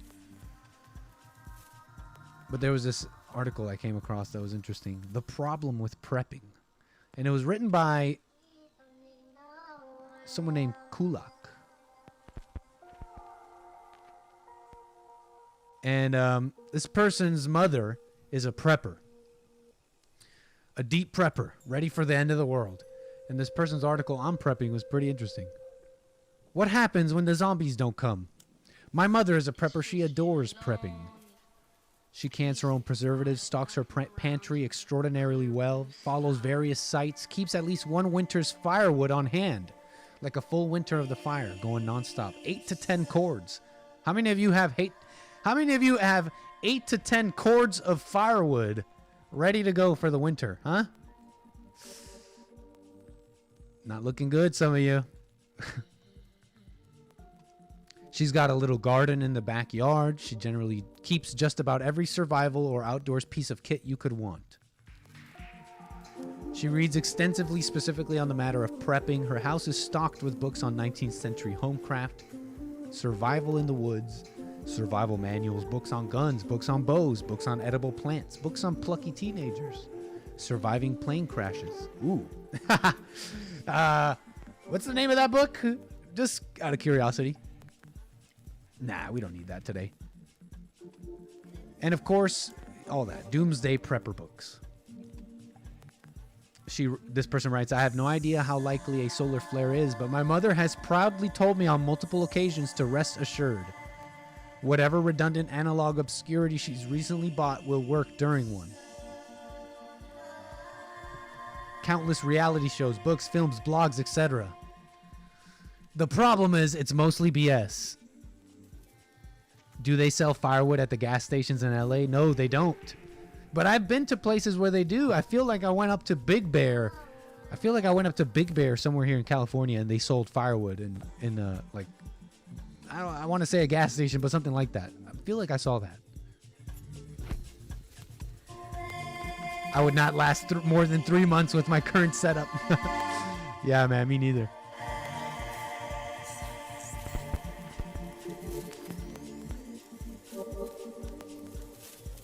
So this article was fascinating because this person starts drawing up, just comparing and describing the modern preppers versus actual instances of history. Okay, so I'll keep reading here. The modern prepper world, whether any particular prepper influencer wants to admit it or not, is intimately tied to the fantasy of the zombie apocalypse. Indeed, perhaps the largest subgenre of specific apocalypse prepper material is the zombie survival subgenre. Okay? And here is an excerpt from one of these zombie survival guides. The zombie apocalypse is a good event to prep for, not because it's going to happen, but because it's the worst thing that could happen.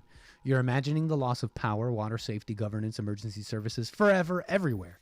And you have to sustain yourself with all the challenges of survival while under the threat of a highly infectious horde.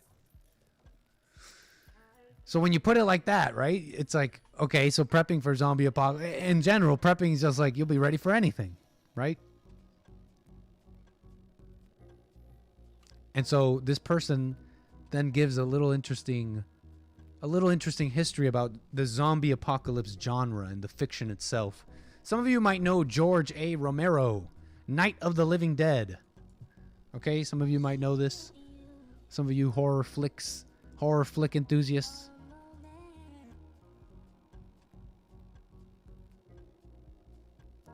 You know what I mean? And this person in this article gives a little interesting insight into the zombie apocalypse genre, okay?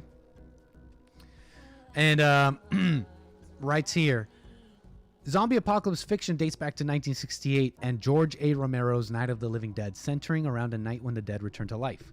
The film has often been praised as a racial commentary, I didn't know this, with the character who takes on the leadership role being a black man, played by Dwayne Jones, whose wits and responsibility allow him to survive the zombies and protect the others in spite of the tension amongst them.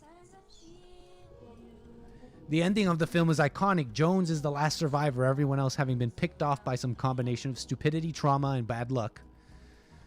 He awakes to the dawn as civilization reasserts itself and local militias and vigilantes gun down the zombies. He shambles out, wounded but alive, out of the gutted farmhouse, only to be gunned down by white militiamen, mistaken for a zombie himself. Our writer here goes on to describe how the directors and writers didn't intend for the racial commentary. They just wrote the part,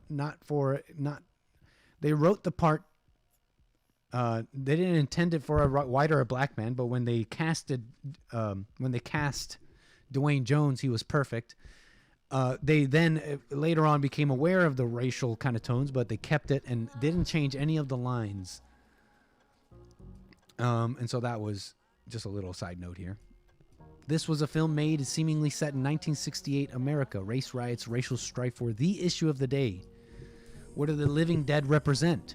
Perhaps the most obvious immediate answer would be the desegregation and the violence of urban black youths, even then disproportionately criminal and drug-addled, descending upon white schools and neighborhoods. The escape the city plot of so many zombie films are seemingly an ancestral memory of the white flight. Any white flighters in the chat starting to feel some sort of kinship with zombie movies? This day, you can watch videos on YouTube of influencers touring the poor skid rows in cities across America, observing the dazed druggies, calling them, it's a zombie apocalypse out there. A little side note on zombies. You might find somewhat interesting.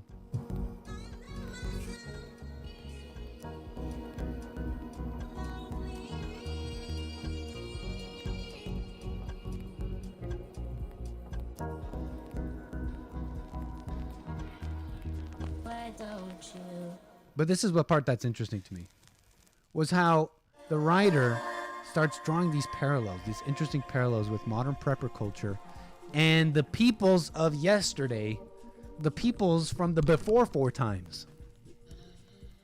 I'm talking about people who were in other situations. We're talking about cultures and peoples who went through depressions, famines, civil wars. They went through multiple wars. They went through invasions. They went through all sorts of catastrophes, economic collapse even. And so this person writes here, Like my mother, preppers will scour for pastoralist tales of survival. Some unlikely soul who survived a month on a cliff's edge with nothing but a sardine can and its built-in can opener. They'll buy up fiction speculating on the coming hit the fan scenario or the end of the world as we know it. But one thing they consistently won't engage with is any of what happened to billions of people over the past 120 years. There have been multiple wars, depressions, breakdowns of government, everything I'm describing here. In recent years, people alive today that went through, at least, are aware of what I'm talking about. Maybe they were young. They were young in Russia during the Soviet era, all that stuff. That was like not that long ago. And here's the truth about the past 120 years and the billions of people in those 120 years. There's never been a end of the world as we know it situation where the government falls apart and there is just no government, blah, blah, blah, blah, blah. In fact, there's been the big five. This writer here describes the big five things that kill people by the millions, at least in the past 100 years. Communist revolutions, civil wars / regime changes, foreign invasions, failed outward invasions, or crippling economic sanctions and blockades. The majority of countries have experienced at least one of these since 1900. Okay? Majority of countries. And the distinctive thing about every one of these countries is that the social political order, from the perspective on the person on the ground, meaning the citizen, you and I, stays intact throughout all but the narrowly last dramatic moment. In 99% of the scenarios, in the coming end of the world, you'll still be going to work and paying your taxes right up until the death squads roll through, or the press gangs drag you away, or the armies roll through the square. You're going to be paying your taxes, worrying about work, needing to pay the bills, right up until then. If history proves to be anything that repeats, I guess.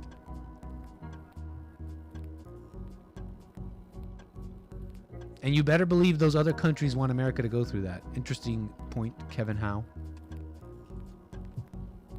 This is the problem with prepper logic. It's completely passive. The dream of zombie movies is that the living dead will give you a clear-cut moment when the old political moral order is gone. And now it's socially / ethically acceptable to loot what you need from the already dead and shoot the man who's drooling and chanting brains.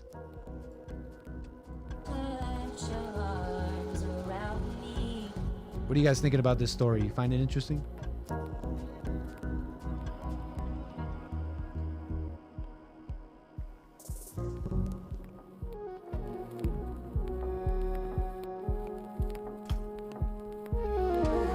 So you gotta turn to God. Sorry, y'all. I think the only thing we could do is we gotta pray, understand ourselves, and hope that God takes away the sting of death, which he already did. Jesus already took the sting of death away. If you're following my language there, my use of language. We just gotta know that. We just don't know that. We don't really truly know that. So we're still afraid of death. And so we need to prep. But yo, buy your food, buy your ammo, do what you gotta do. You gotta do what you gotta do for your own and for yous and yours. But like John Correa says always on active self-protection, you gotta practice that spiritual fitness. Because you can't prepare for everything. You can't prepare for everything. Right?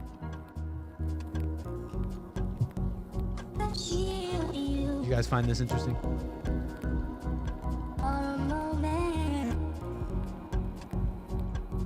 But I find that fascinating. We had these tragedies and stuff happen in recent years and in years that we talk about in school. And what did the people do during them? They still lived their lives. Yeah, there were many deaths and a lot of horrible things, but a lot of people just were going through their lives.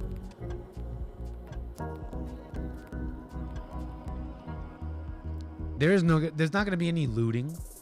You want to raid a gun store, you mean you have to rob a gun store.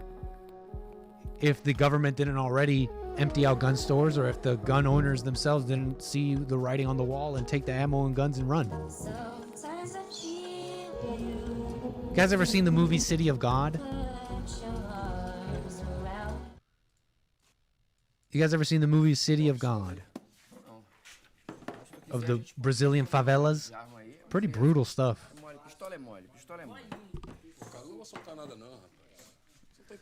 I'm also reminded of New Orleans during Katrina. What happened there?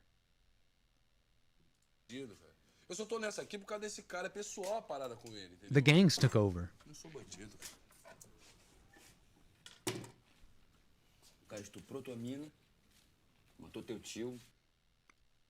So yeah.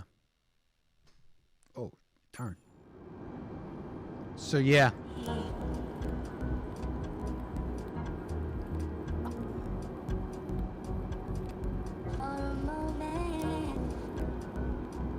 Gang wars. That's what real SHTF looks like.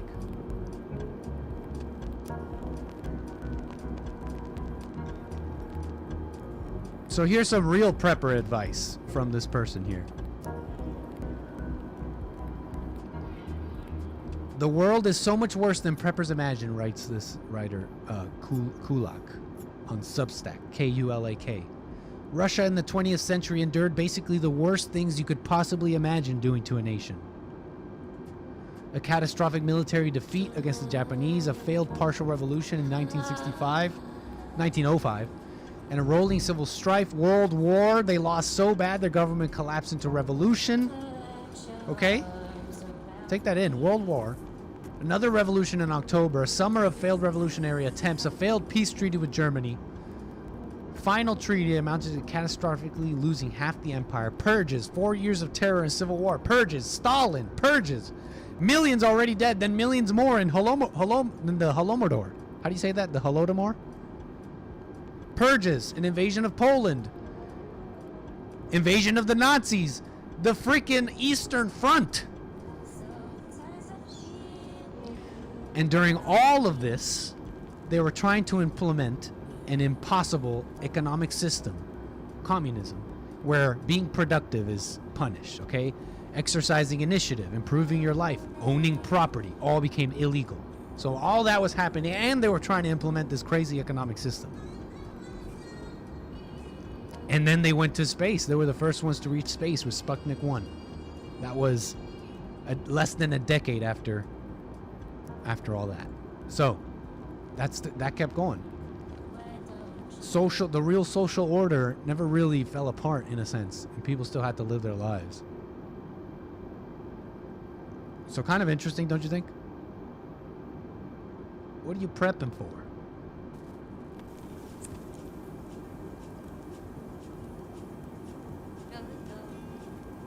A political order can only be forced out and dissolved by another political order, whatever that order may be. If it's gangs, for example, that's a political order. You following the mentality here or whatever? Nick gets so animated shouting about the Eastern Front, waving his arm in the air. What are you talking about? Who do I remind you of? Sorry, I must have channeled some old Russian soul. It went through me. I'm like, the Eastern Front. The Eastern Front.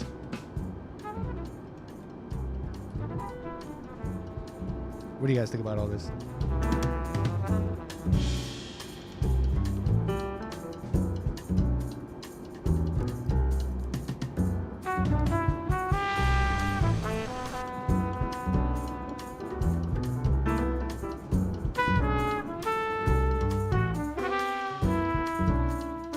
Восточный фронт. Восточный фронт.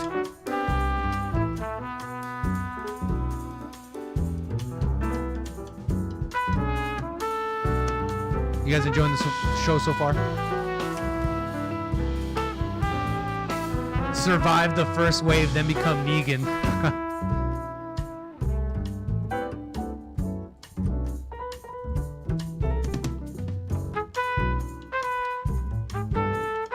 Flying in the night right now. We are descending so that we can make our landing here at LaGuardia, New York. We're getting close, y'all. Thank you for flying Nick Stream.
Я обожаю капитана ведущего. Детка, он такой мужественный.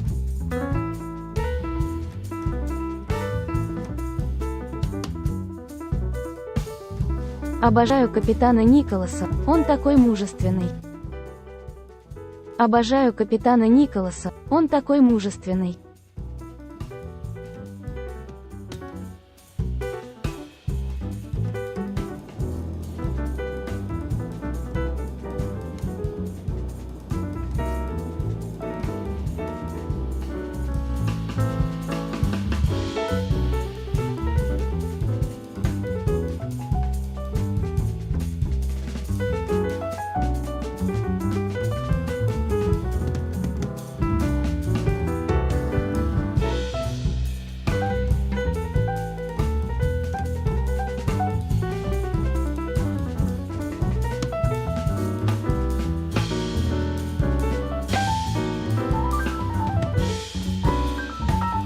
We're actually pretty close, y'all.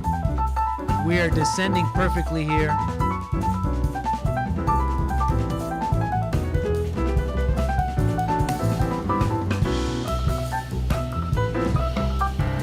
Is there anything our flight attendants can get you to make your trip here more enjoyable? Let us know.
What's up, Lucas?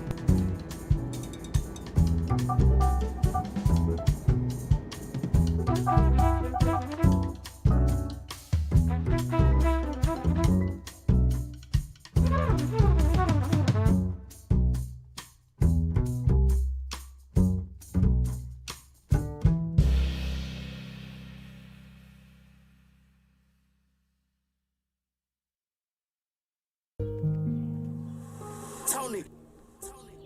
Man, people always talking about they don't like Jews or something. I don't understand what all the hype's about. I love Jews. Jews are amazing people. Fuck that shit, man. Fuck that shit, man. I love the Jews. I love the Jews. I love Jewish people and the things they do. I love the Jews. I know a Jewish person, he look just like you. I love the Jews. Jewish twerking, doing what they do. I love the Jews. Man, I love the Jews, cause I love the Jews. I love the Jews. I love Jewish people and the things they do. I love the Jews. I know a Jewish person, he look just like you. I love the Jews. Jewish twerking, doing what they do. I love the Jews. Man, I love the Jews.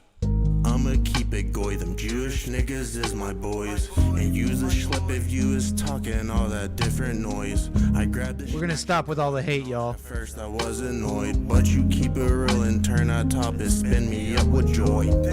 Despite We're gonna stop with all this hate. We're about love. That brisket. Shorty wasn't Jewish and I realized that I missed it. And fuck that nigga, yeah, he don't know what he's missing. I just love the Jews and to convince you is my This song could have ended World War II. the Jews so much I never keep my distance. And if I get too close, I cannot help but kiss them. If you my 𝒏𝒊𝒄𝒌𝒔𝒕𝒓𝒆𝒂𝒎, you know that I'm a rap for y'all. If they is Jewish, then you know that I'm gon' vibe it, bro. I love the Jews. I love Jewish people and the things We're saving the world with love, y'all. I know a Jewish person, he look just like you. And we're gonna be landing in LaGuardia International very shortly. What they do. We're gonna jump into a topic here. Cause I love the Jews. I love What should we Jewish do? people and the things they do. I love the Jews. I know a Jewish person, he look Zelensky? just like you. I love the Jews. Jewish bitches twerking, doing what they do. I love the Jews. Man, I love the Jews.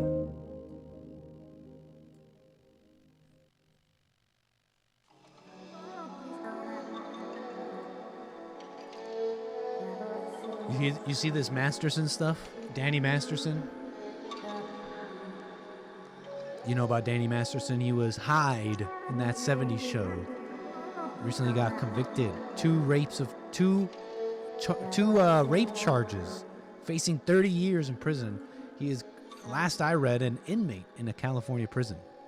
Nick securing funding for next month. And you know, I think it's a little bit of a, from everything I've read and everything I've gathered, it's on allegations from something that happened decades ago. And we really can't know certain things, but is this really a standard of justice? Decades ago, on pure allegations alone, he denies it, saying it's consensual. It's a he said, she said, but they took the women's side. And now Danny Masterson will be going to jail, possibly for 30 years to life. I mean, pretty incredible. The standards. I mean, charged with zero evidence. Is that correct, Lord Bibby? Because that's what it looks like to me. Is this another Me Too casualty? It continues. And I know there's the weird Scientology stuff and all that. And I don't know about all that, but I don't think that means we get to be like, oh, well, they're weird, so he may be true. ADL requested that song. Is this proof the ADL got to me? The ADL got to me, guys. But Danny Masterson, I just don't think that's a standard of justice. Ashton Kutcher, Mila Kunis were colleagues of Danny Masterson on the show. They played other characters on the show. Ashton Kutcher, Mila Kunis, I believe they're married. Recently they defended Danny Masterson, but now they're turning back. They're turning their back on their old friend Danny Masterson here. And I'm thinking it's because of the world, the mob. Ashton Kutcher has stepped down from the anti-child sex abuse organization he co-founded and is apologizing again for the ill-advised letter of support he wrote for his convicted rapist friend Danny Masterson.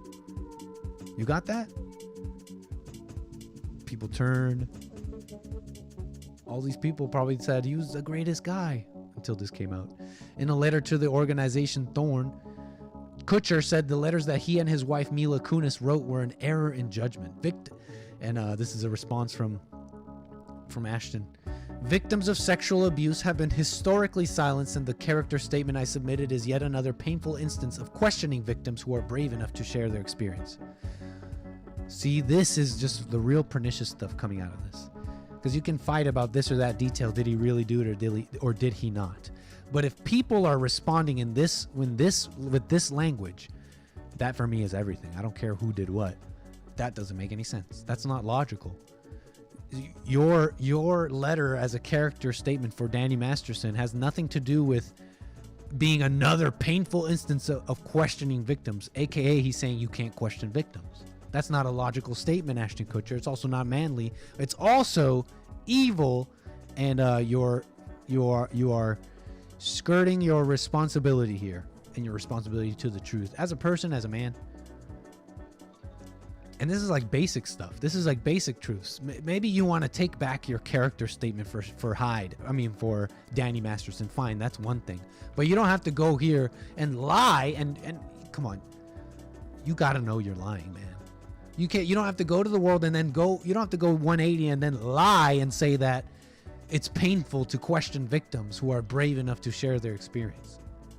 It's just evil. It's wrong.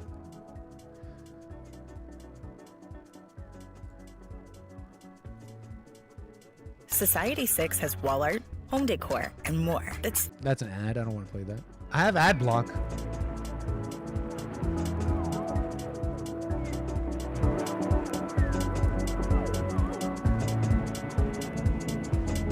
Mila Kunis, is she Ukrainian?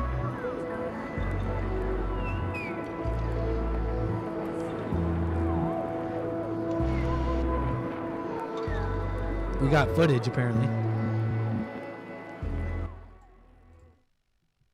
That has been caused by the character letters that we wrote on behalf of Danny Masterson.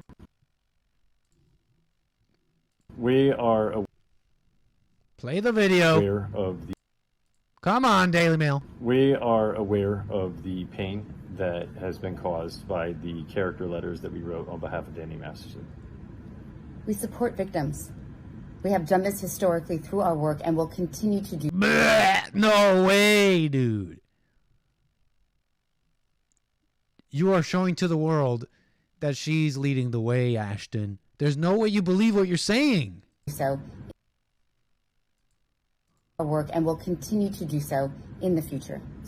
A couple months ago, Danny's family reached out to us and they asked us to write character letters to represent the person that we knew for 25 years so that the judge could take that into full consideration relative to the sentencing.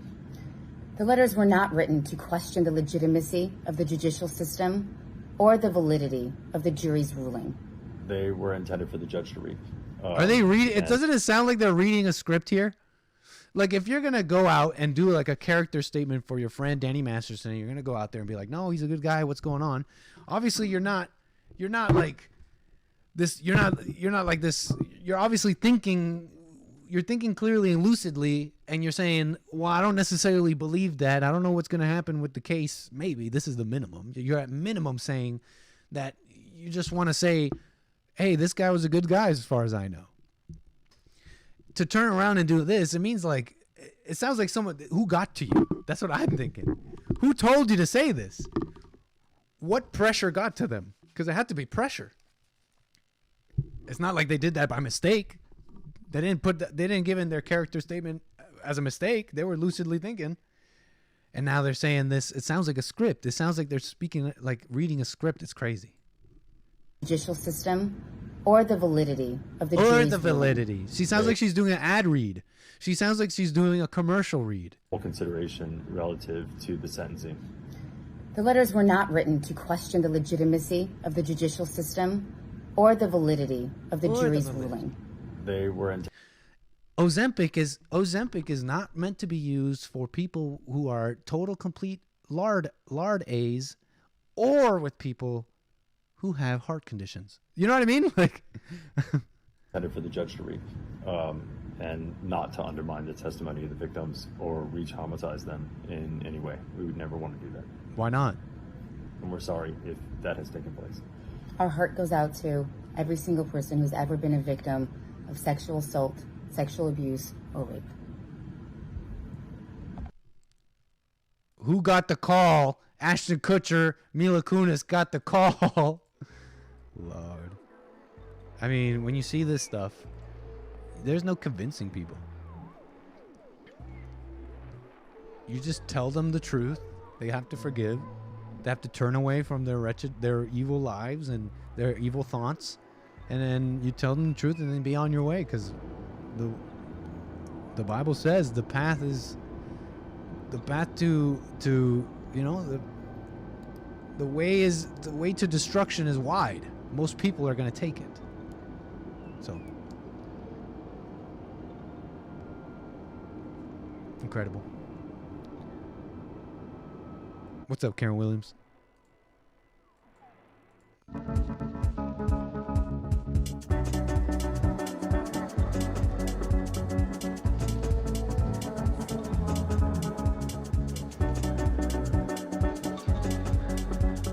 Why are actors so terrible at a fake apology? Give me that script. Put some life into that script. Yeah. Ivana's ready. Ivana's, she's ready to... She understood the assignment.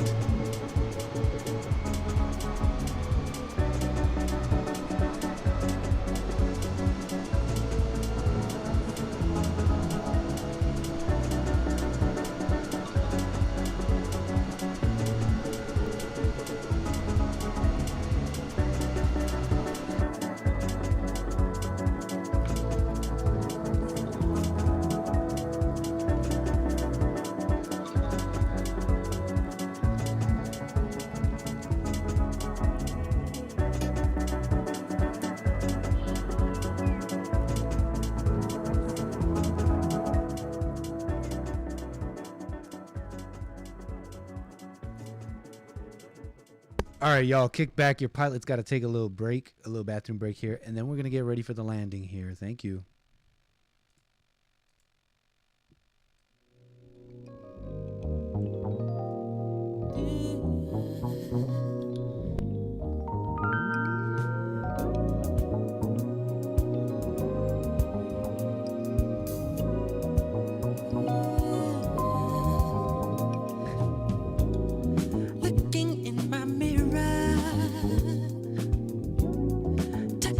Surprise, I can't help but see you running often through my mind, helpless like a baby, since your disguise, I can't help but love you, it's getting better all the time.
Getting really close to our landing. We're in the final stages here, I believe. Let me see.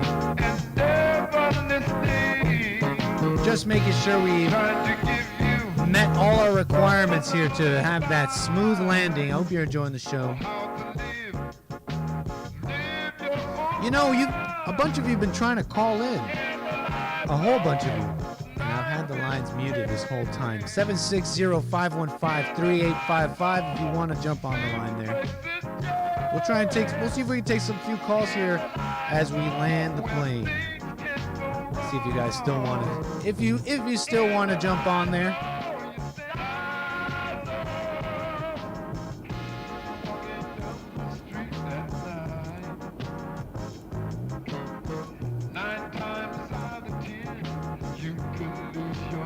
If I'm reading the computer correctly.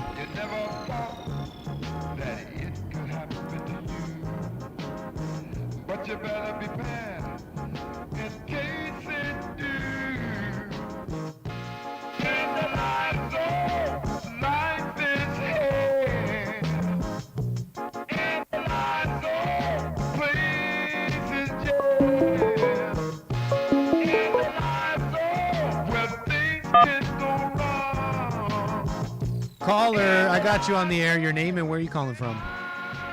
Zeus from Florida. What's up, Zeus? How you been, man? Oh, amazing. How you been? All is well, sir. Good to hear from you. Glad you're alive and well. Yeah. So, I wanted to talk about the prep stuff, but before I do, going back to the whole hurricane thing, like the first day that I called you, I was telling you about that grass cutter who I was working for and all that stuff. Yes. The So one who didn't want to leave. no. Oh, well, the grass cutter was the guy I was working for, and he's kind of like angry. That's right, I remember. And he's telling me all this stuff. Yeah. So I looked for like a job on like this Facebook group that day, and essentially I went to the interview and I got it. And the job is like on a farm, and essentially I'm gonna move from the RV park I'm in to the farm. So it's kind of so you're out of the park and into the farm. Yeah, I'm gonna be having to move. This job requires you to go, I guess, move and live out there, huh? It doesn't require it; it's an option. And I was like, you know what? I'm gonna leave the park. Super cool. So have you ever had a life like this, farm life? Well, for the last year, I've been working on a farm. So like I work with horses on the farm. What are you gonna be doing now? Pretty much, actually, not as much as I used to, but really it's just feeding, water, and mucking stalls. Super cool. I mean, that's like yeah. That's those are some prepper skills if I heard any. Well, it's funny because the reason I called you is because like you're talking about supplies and all that stuff, and I personally do. And like I'm not originally from Florida. I moved here about 2 years and 3 months ago, and I'm actually from New Mexico, and you guys have been talking about that recently with the governor and all that stuff. You heard about all that? But yeah, I heard about it. I have friends and family, and we talk about it, and we kind of joke about it. Any protesting? I saw a bunch of armed protesters protesting the governor's decision. Yeah, they're protesting in this place called Old Town. It's like like an historic part of Albuquerque, yeah. And so they're doing the protest there, and they had their guns, and like there's like a sheriff who's not going to enforce it. And from what I heard, like the APD, the Albuquerque Police Department, and like the mayor, they're not going to enforce it. And I think I heard like the DA over there is not going to enforce it. So I mean, no one's enforcing it, so it doesn't seem. That's why I think doesn't seem. It doesn't seem like it's going to have any traction. Right, and like I've been listening to different news stories. Like there's a news story about some shop owner who essentially, before she got a gun for her store, she went through all like the avenues. She talked to like the APD, she talked to all these different people, what she can do, and none of them could provide help. So what she ended up doing is getting a gun. And so they did a story on her. And so I don't know, it doesn't seem like it's going to work. Honestly, I think it's like they're playing a game of chess, and this is like the first step in their little game. They want to kind of see she's almost like a pawn, and they're throwing her away to see how it goes. Too. And I thought something similar. At least it's at least a mama governor just thinking like she's doing the right thing at the very least. And I think so too. I saw the same thing. Even herself, she expressed incredulity to this even going past the courts. And so that's why I was saying for the protesters that are armed outside, you know, don't walk into a trap, be calm at all times, because that's what these people want. And I don't know if it's time to be crazy outside with the guns just quite yet, because like you just said, it might not pass the courts. So let's be calm. It might not be just time for just that quite yet, because they're trying to goad us into traps just like January 6th. I feel like I agree with you on that, but I also think it's a good show of like I don't know what the word would be, like civil disobedience, like just even show up with your gun. And the fact that nothing happened, you know, nobody got hurt because someone was irresponsible, was like a good show of like for the side who wants guns. So true, I'm not there, so I don't really know. There, man. I don't know all the details, but this governor she's pretty corrupt. So like for COVID, what she did is she like shut down everything, like one of her orders, right? And so like most of the store, everything got shut down except for like, you know, like Walmart or whatever. And like right after she did like the shutdown, she went to some like jewelry store and she bought, because in like Santa Fe where the capital is, they have like a lot of Native American jewelry. And she went to a store, she bought like jewelry and she was all posing with it in the store, and like some people got pissed off about it. So she's kind of like one of those those Democrats where it's like they tell you can't do stuff and then they're gonna go do it. And so she's pretty evil. I don't like her. The way they did stuff kind of one of the reasons I wanted to leave, because everybody was kind of a sheep about it. Everyone was wearing their mask. And like at first I understand, but like man, it was like a good 8 months to a year where everyone was just wearing masks and complying, and I was like, I don't want to be in this place. So I dipped out. But before I did, and it was like right before the 2020 election, that's when I started building up like my supply of stuff. So like I got you know weapons, I got ammunition, I got body armor. That's a joke. Obviously, well, you're just saying. I don't care. I'm a legal. I'm a legal citizen. I'm a law-abiding citizen. So I can own sure my it's all stuff. legal. I'm sure it's all legal, but you know, I don't know if I would go around telling people if you got stockpiles of this or that. But I'm following you so far. So in Minecraft, you have a bunch of guns. And, you know. I also have a bunch of like canned foods. I have some other food, like just other stuff, like a decent amount of supplies. I have a life straw. I have some water. Ooh, I know what that is. Life straw. You could like drink from dirty sources of water, right? That's what they say. I haven't tried it yet, but hopefully if that time came. Right. Yeah. And so, like, if let's say, and you were talking about a zombie apocalypse thing, right? Yes. Or even like whatever happens.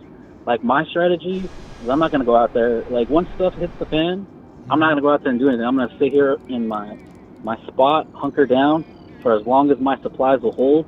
Because I saw somewhere where it says like the first, I think 90 days is where the most people die, because they're out there looking for supplies and they're all doing this. So my plan would be to just chill, hide out, and stay in my spot, protect my little spot until my supplies run free or run out, and then I'm gonna dip out and look for stuff I have to. Then you'll emerge and repopulate. Well, I'm gonna become the new Negan. So I also have a spear and right, fella? No, I'm joking. That's gross. Well, I do have pure blood and DNA because I've never got no vaccines and none of that test. There you so go. I'd be a perfect candidate. Right but on. I also have a spear. Hear that, and ladies? I have a Lucille. No joking. I have a Lucille too. I don't know if you know what that is. The bat from that show, Walking Dead. Yep. I watched a bat bit wrapped of in that. barbed wire. I watched a bunch of that actually recently. Not too recently, but yeah, I feel like I've totally missed the Walking Dead wave, and then I watched a whole bunch of it some years ago, but I didn't watch it. It's all right. It's not that great. Negan's actually a good character, the way he does stuff. Negan's pretty and dope, and they made him out to be such a girl, and I'm like, this guy's a perfect character for character development and forgiveness and like a bunch of cool stuff, and they just missed the whole opportunity.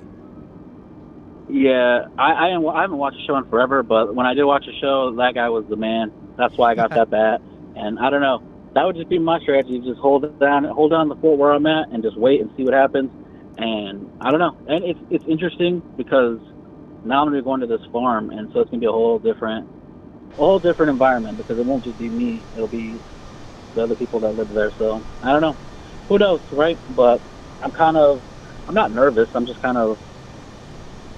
I don't know. It's interesting when things start to change, and it's going to be a small, like I'm in a rural area as it is, and it's going to be even smaller town. Like there's like 1 or 2 gas stations and like a dollar store type thing. So you're better off for the apocalypse. You're already not in a city. It could be better off. I don't know. It all depends on the people I think in the area. You know what I mean? Because that's the thing.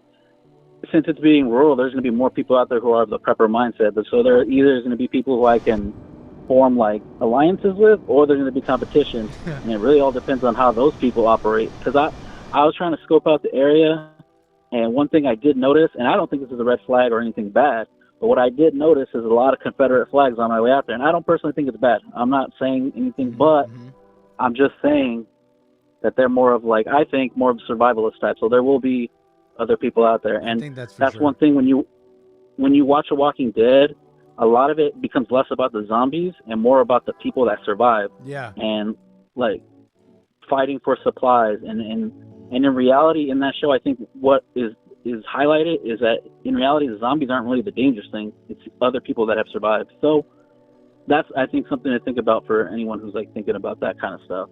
But I recommend at least having a little bit of food and a little bit of water, even if it's not like a big supply. Right on, man. If something happens, you want to at least have that, because like with the whole COVID thing, when all that stuff happened and everyone's going to the store and fighting over toilet paper, if you have some supplies, you don't have to go deal with that mess. And like if that COVID like scare showed anything, is that when it comes down to like serious stuff, most people panic and act like kind of like idiots. And you don't want to be anywhere near that, because that's when, you know, someone might do something, pull out a gun or whatever. So I recommend, and I don't really know much, right? But I recommend you at least have a little bit. That way, if something does happen, you're not in that last minute fight for supplies. And it's, I don't know, like people are fighting over toilet paper, and I never understood why toilet paper, you know what I mean? Yeah, like why so much toilet paper? Yeah, or just, you know, there's other things you could do, you know what I mean? You know about that? Yeah, corn husks. No, I never heard that, but I guess you could use that. It's country, I mean, apparently. Jesse taught us about this. That you would just, not corn husk, sorry. You know, what's it called when it's the leftover middle part of the corn after you eat it? The cob. Really? Yep. That's weird, but that's sure. apparently a thing. It's Southern. It's like, you know, when you gotta, hey, you don't always gotta use paper. What are you, from the city? If you're gonna go that far, you can just use leaves, though. I mean, if you have leaves, you can go outside, gather some leaves. I mean, not poison ivy, but gather some leaves from the tree, and I mean, yeah, it'd probably be the same thing, I imagine. So what do you think about? The article talking about how there's been some pretty crazy tragedies and economic problems in a lot of nations in the past 100 years, but the social political order never breaks down. People were trying to pay taxes and live their lives all the way up until, you know, the soldiers rolled through the town square. You know what I mean? What do you think about that? I think that the reality is it's not going to be a zombie apocalypse, and it's not. I think it's either like it could be something like Fallout, where, you know, you play Fallout games or no? I've played one of them back in the day, where it's, it's like essentially post-apocalyptic, like after a nuclear Armageddon, the survivors, right? Yeah, I think something like that could happen, but in all reality, it is going to be, in my opinion, the government trying to do their little Great Reset or their New World Order nonsense, and that's why I feel like that little chess move they did in New Mexico, where they're trying to say, oh, you can't carry your guns. It's a beginning phase for them to try to take away our weapons, because once they take away our weapons, then we're going to be like the rest of these other people, like Australia or the other places that aren't allowed to have guns. Canada. They just go in there and make them, then they make them do what they want to do. So that's why America is, I think, so important, because we have that right. And that's why it's important that, like, people in New Mexico obviously do it the right way, but don't just submit your guns, or don't give up your rights, because that's the first step for them coming for you. And from what I heard, the Great Reset, they want to have that done. And obviously conspiracy theory, I don't know. But they want to have that kind of going by 2030. So, I mean, this next election is very important to their whole little, like, 'cause it's all like a little, it's a chess game, and they're doing it in phases. And so you got to understand, like, this is just the first step, and then that election is going to be very important. And then, so, I mean, I don't know. But everything you're saying also points to that there's a other side to the coin of what you're saying. If it's true what you're saying, and I think it is somewhat true, then it also means they're desperate, and they see Trump as a threat. They see us as a threat, and all that. And yeah, that's 100%, because look at all the stuff they're throwing at Trump. First, they tried to indict him. It doesn't work. Yeah. And then what do they say? Oh, well, he's not eligible, and they're trying to do the whole, I think it's the 14th Amendment or whatever amendment, where the whole treason thing or whatever. Correct. That's why they're trying to do this stuff, because the more they throw at him, the more people are realizing, they are trying to rig it against Trump, and he's getting more popular. So it is almost like a thing of desperation on their part. And that's the thing about it. And there's a certain person who was talking about kind of stuff they do. And what he said is that they're not smart. They're kind of idiots. And that's why their stuff's not working. And so you should be more worried when these idiots, their plans don't work the way they want, because that's when they get really desperate and go too far with what Lujan Grisham's doing over there, or who knows, you know what I mean, like in California, or who knows what they try to do with the election. And all of this stuff, like with the Joe Biden stuff, I don't think they're going to let him run. I don't think they're, because he's not popular. Nobody likes him. And if you look at what happened after they indicted Trump, and his poll numbers with the black people has gone up, they see that they need a large portion of the blacks to get the election. That's why I think one of the reasons they're able to pull off what they did in 2020 is he got like 90% of the black vote. Wow. And they need that number to pull off whatever they're going to try to pull off. And if Trump keeps getting popular, they're gonna get more desperate, and it'll be interesting to see what happens. I mean, that's the thing, we don't know what they're gonna do.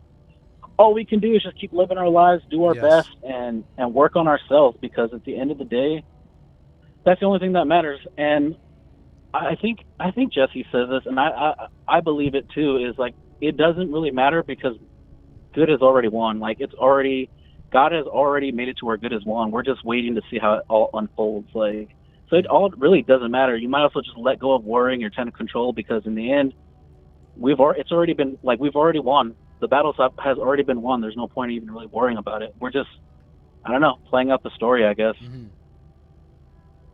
So that's why I don't worry. I just kind of do me, and I don't know, live life and try to be happy, and not get angry. That's for sure. And the stuff, I don't know, man, the stuff you see on TV sometimes, or like the news, it's like, it definitely is a test. Like, I was watching that thing with that, what's that girl's name? The pregnant one that got shot?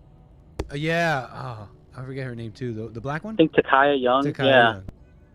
Like, when she first got shot, you had all these, like, mostly, like, black people trying, like, defend it. Oh, it's racism, this and that. And, like, I guess, like, a few days ago, they released the footage of her, like, in the store. And she was doing, like, 5 or 6 bottles of liquor. And it's just, like, I don't know.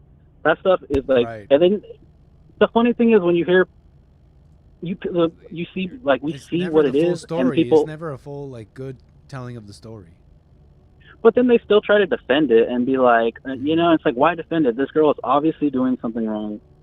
Like, you shouldn't, if you're going to defend it, you're in the wrong. Like, and there's people who defend that stuff. And I think it's a test of character for anyone trying to live a life of perfect peace, because you see that and you kind of like want to get frustrated, but you got to just let it go and be like, that's them, whatever. Because in the end, it's like, I don't know, how can you defend that? Like, and she had 2 kids in the car, she's pregnant, and she's stealing liquor, and I don't know, I don't have sympathy for her, and I won't apologize for that, because she made bad choices, and her bad choices led to what happened. And in the end, you are responsible for the choices you make, I guess. And if you're going to make those kind of choices, you can't complain about what happens. And I don't know, I just don't have sympathy for it, and I don't know, I just don't understand how anyone could defend that. You know what I mean? I just think, and I think you were talking about at the beginning of the show, how it's like, how does anybody fall for the Democrat stuff, or how does anybody vote for this stuff? And it is, I think, again, a test of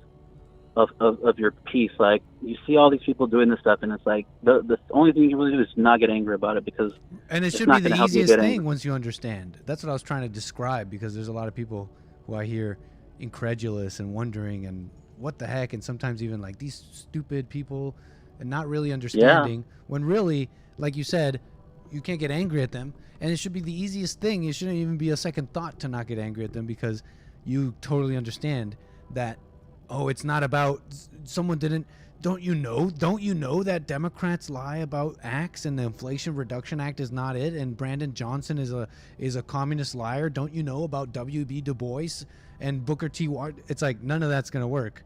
It's not about that. It's not about information. It's literally evil or a good heart. So they're not gonna see the truth in that. So it should be the easiest thing to not get mad at them, because they can't see. I think part of it, though, that's why their agenda is to make everybody angry, to sow the seeds of anger and hate, because when you have that anger, you really are kind of blinded, and that's why you're right. It should be easy, right? But when you see that and the anger is in you and you get angry, you're not thinking like clearly. You're not seeing for what it is. You're letting that get to you, and that's why I think they work so hard to sow the message of anger and hate, to put out these stories where it's like, and then to put out these people who are like, oh, she was an innocent person when everyone knows she wasn't. And I think that's why they do that intentionally, because they're trying to get everyone angry, because when you're angry, you are going to do the dumbest thing. You are going to continue to push it. And then what happens, you're angry, you're going to go through your day, and since you're angry, you're going to treat someone else with anger and hate, and it's like a circuit or a cycle. It keeps pushing itself, and that's why the best thing you can do is just not get angry and try to live in peace and just not let it affect you, because in the end, I've said it before, the only thing necessary for good to triumph over the darkness is for the light to shine. And so just keep being good, or not good, but don't let the anger get to you, and just try to be a positive influence, I guess. Yes, sir. Absolutely correct. Zeus, thank you for that, man. Definitely. Cool. I'm gonna move the wheels, sir. Last thing here before I do so. No, just have a good weekend. Everybody have a good weekend, and peace out. Absolutely. Wishing you well, Zeus. Call me again. Right on. Moving the wheels, y'all. So true. I mean, makes me think of all this death and prepping and all that. Makes me think of that David Williamson guy. Near-death experience. Remember him? And how he had a near-death experience. Jesse was struck by this video. I was too. I didn't expect it. I honestly didn't expect it. David Williamson had a near-death experience, and he describes what that was like. Well, he said he died. He had a heart attack and full-on died, and he looked at his body and he saw that he had killed himself with the ego, that his thoughts had killed him. And I don't know about you guys. I heard his story, and I don't know. I'm convinced this guy died. This guy died. I'm convinced he truly died. I mean, you just can't see all that. Just like the way he saw all that, you don't just see that. I think this man died. And if it's true what he's saying, consider the implications. He died and everything was washed away.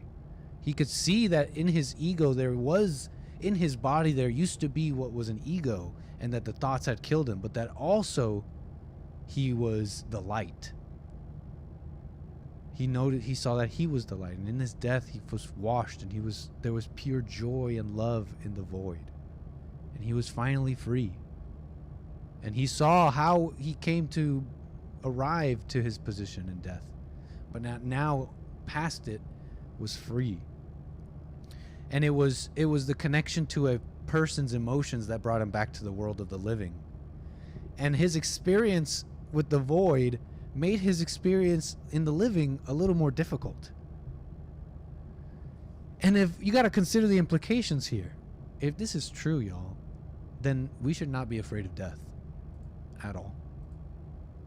And we should really try and get over our little silly willies in our minds, our egos, what we're into, what we call ourselves, our reputations, how we want people to perceive us, and the good feelings we get out of thrills in life. If it's true what this man is saying, then we should have no fear for death.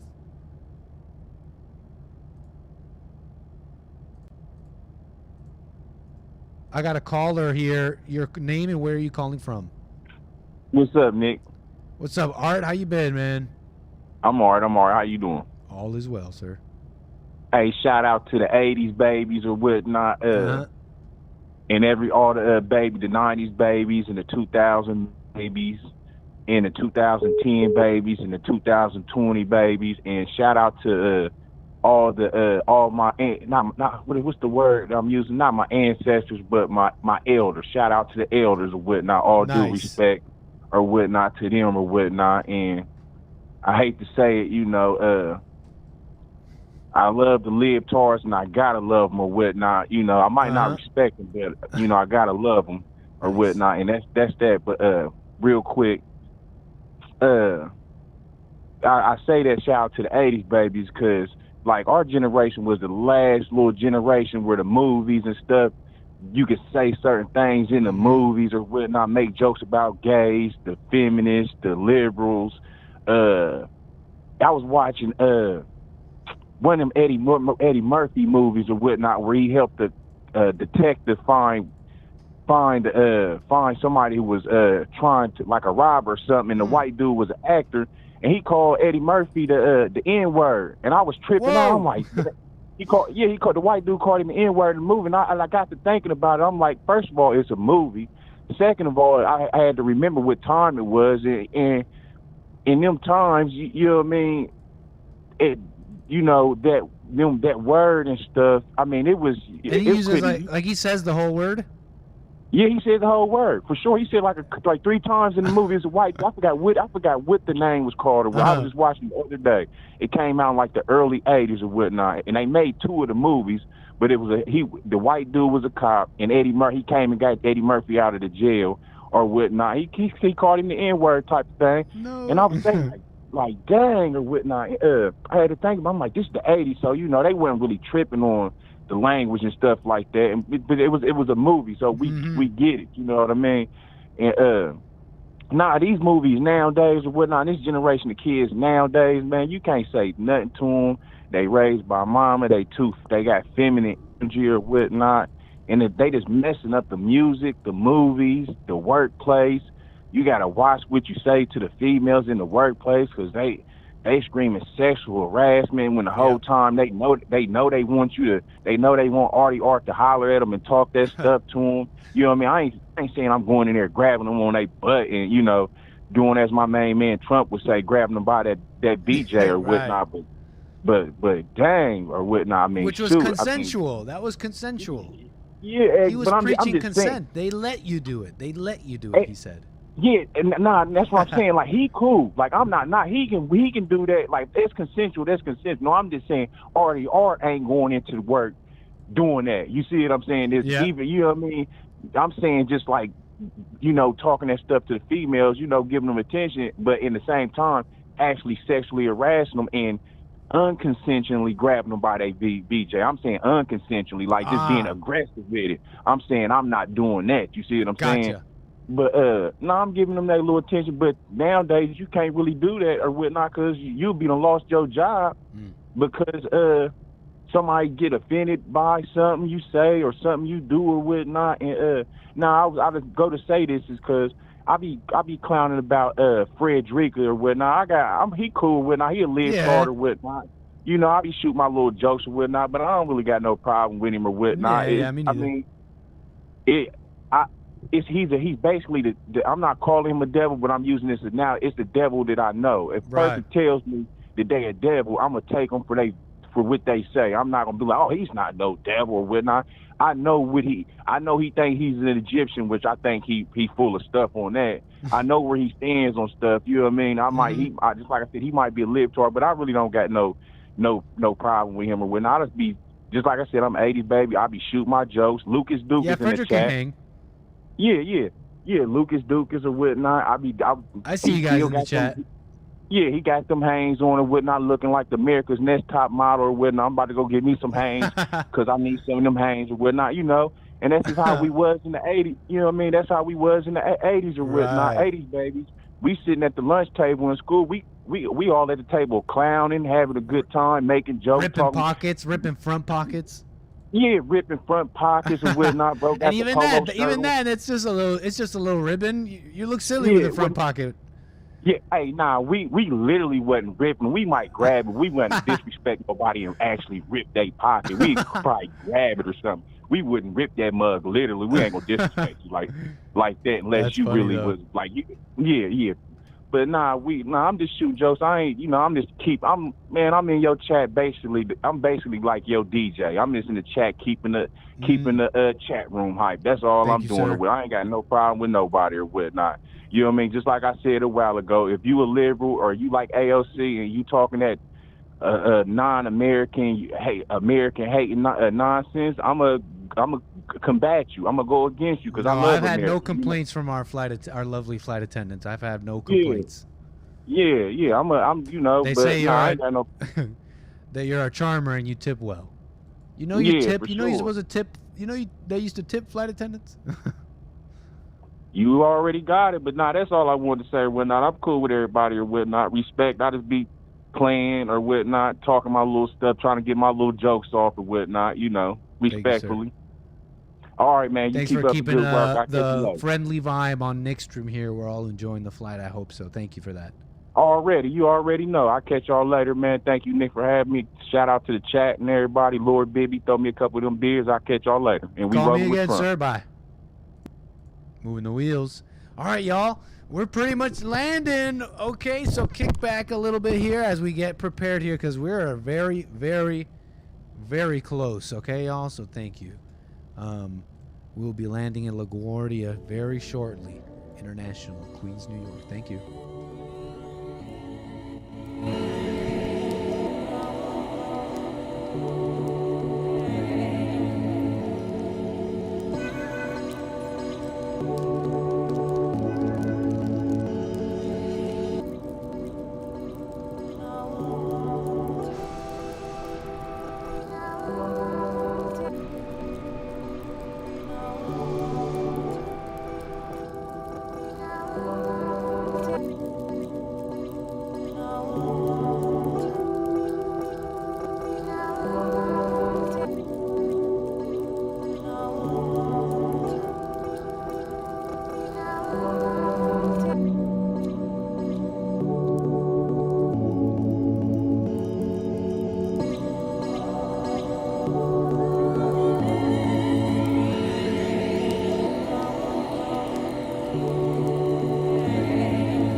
That's the runway in the horizon.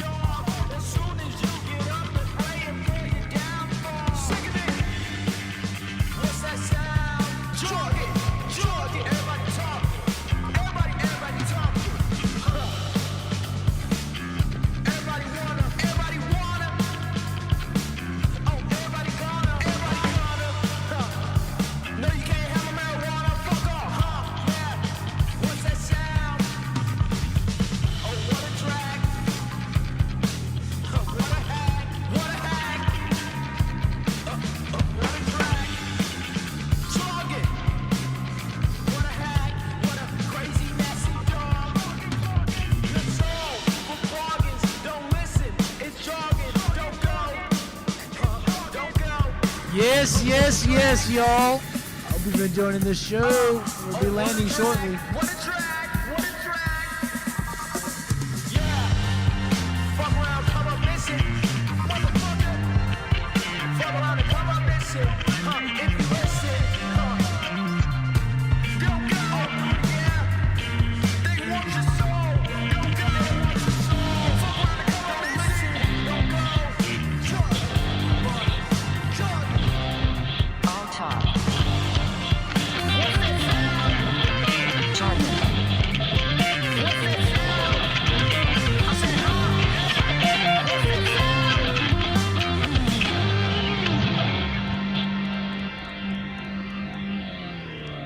Ladies and gentlemen, thank you. Just hold on. Make sure your trays are in their upright position.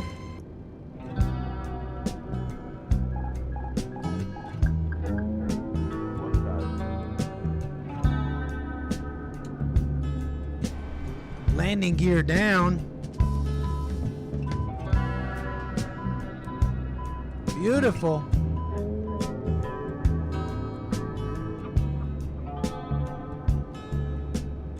Throttle, I'd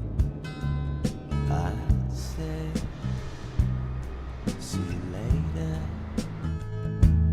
If I thought I'd see you later, and I'd tell you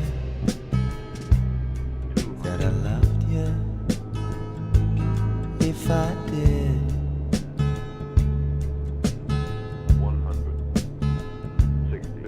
It's so strange. All right, ladies and gentlemen, we've arrived. Local time in Queens, New York is 10. It is 10:55 p.m. 10:57 p.m. local time, Queens, New York. Emotion standing there beside it. I'm home with moonlight on the river, saying my goodbye. Thank you so much, everybody, for being with us today. Hope you've enjoyed the show. Hope you enjoyed all the in-flight entertainment. There's moonlight on the river. Had ourselves a smooth flight. Everybody died. We have now arrived in LaGuardia International Airport. Make sure you speak to the lovely flight attendants, as they'll be able to inform you on any connecting flights you have. Make sure you're kind and patient for all the passengers that are disboarding ahead of you. Have a little patience as they rummage around the overhead compartments, which the contents of which may have shifted. So make sure you're careful when opening those things. We don't want to boo-boo. And again, as always, it's a pleasure to have you here on Nick Street on Anchorbaby Airlines, as you have many options to fly, but you chose to fly with us, and we appreciate your continued patronage. Thank you. Easy conversation ain't exactly where we're at. It's so strange deciding how I feel about you. It ain't like I ain't used. What can I say, y'all? Thank you so much for the show. Thank you for the super chats, the calls, and you guys are always there when I go live, and I'm grateful for that. We keep going, y'all. We'll be back Sunday for church as always, and Monday for more American Anchorbaby. Appreciate y'all. What can I say? Enjoy the rest of your weekend. Enjoy your Fridays, and I'll see you guys next time. Peace.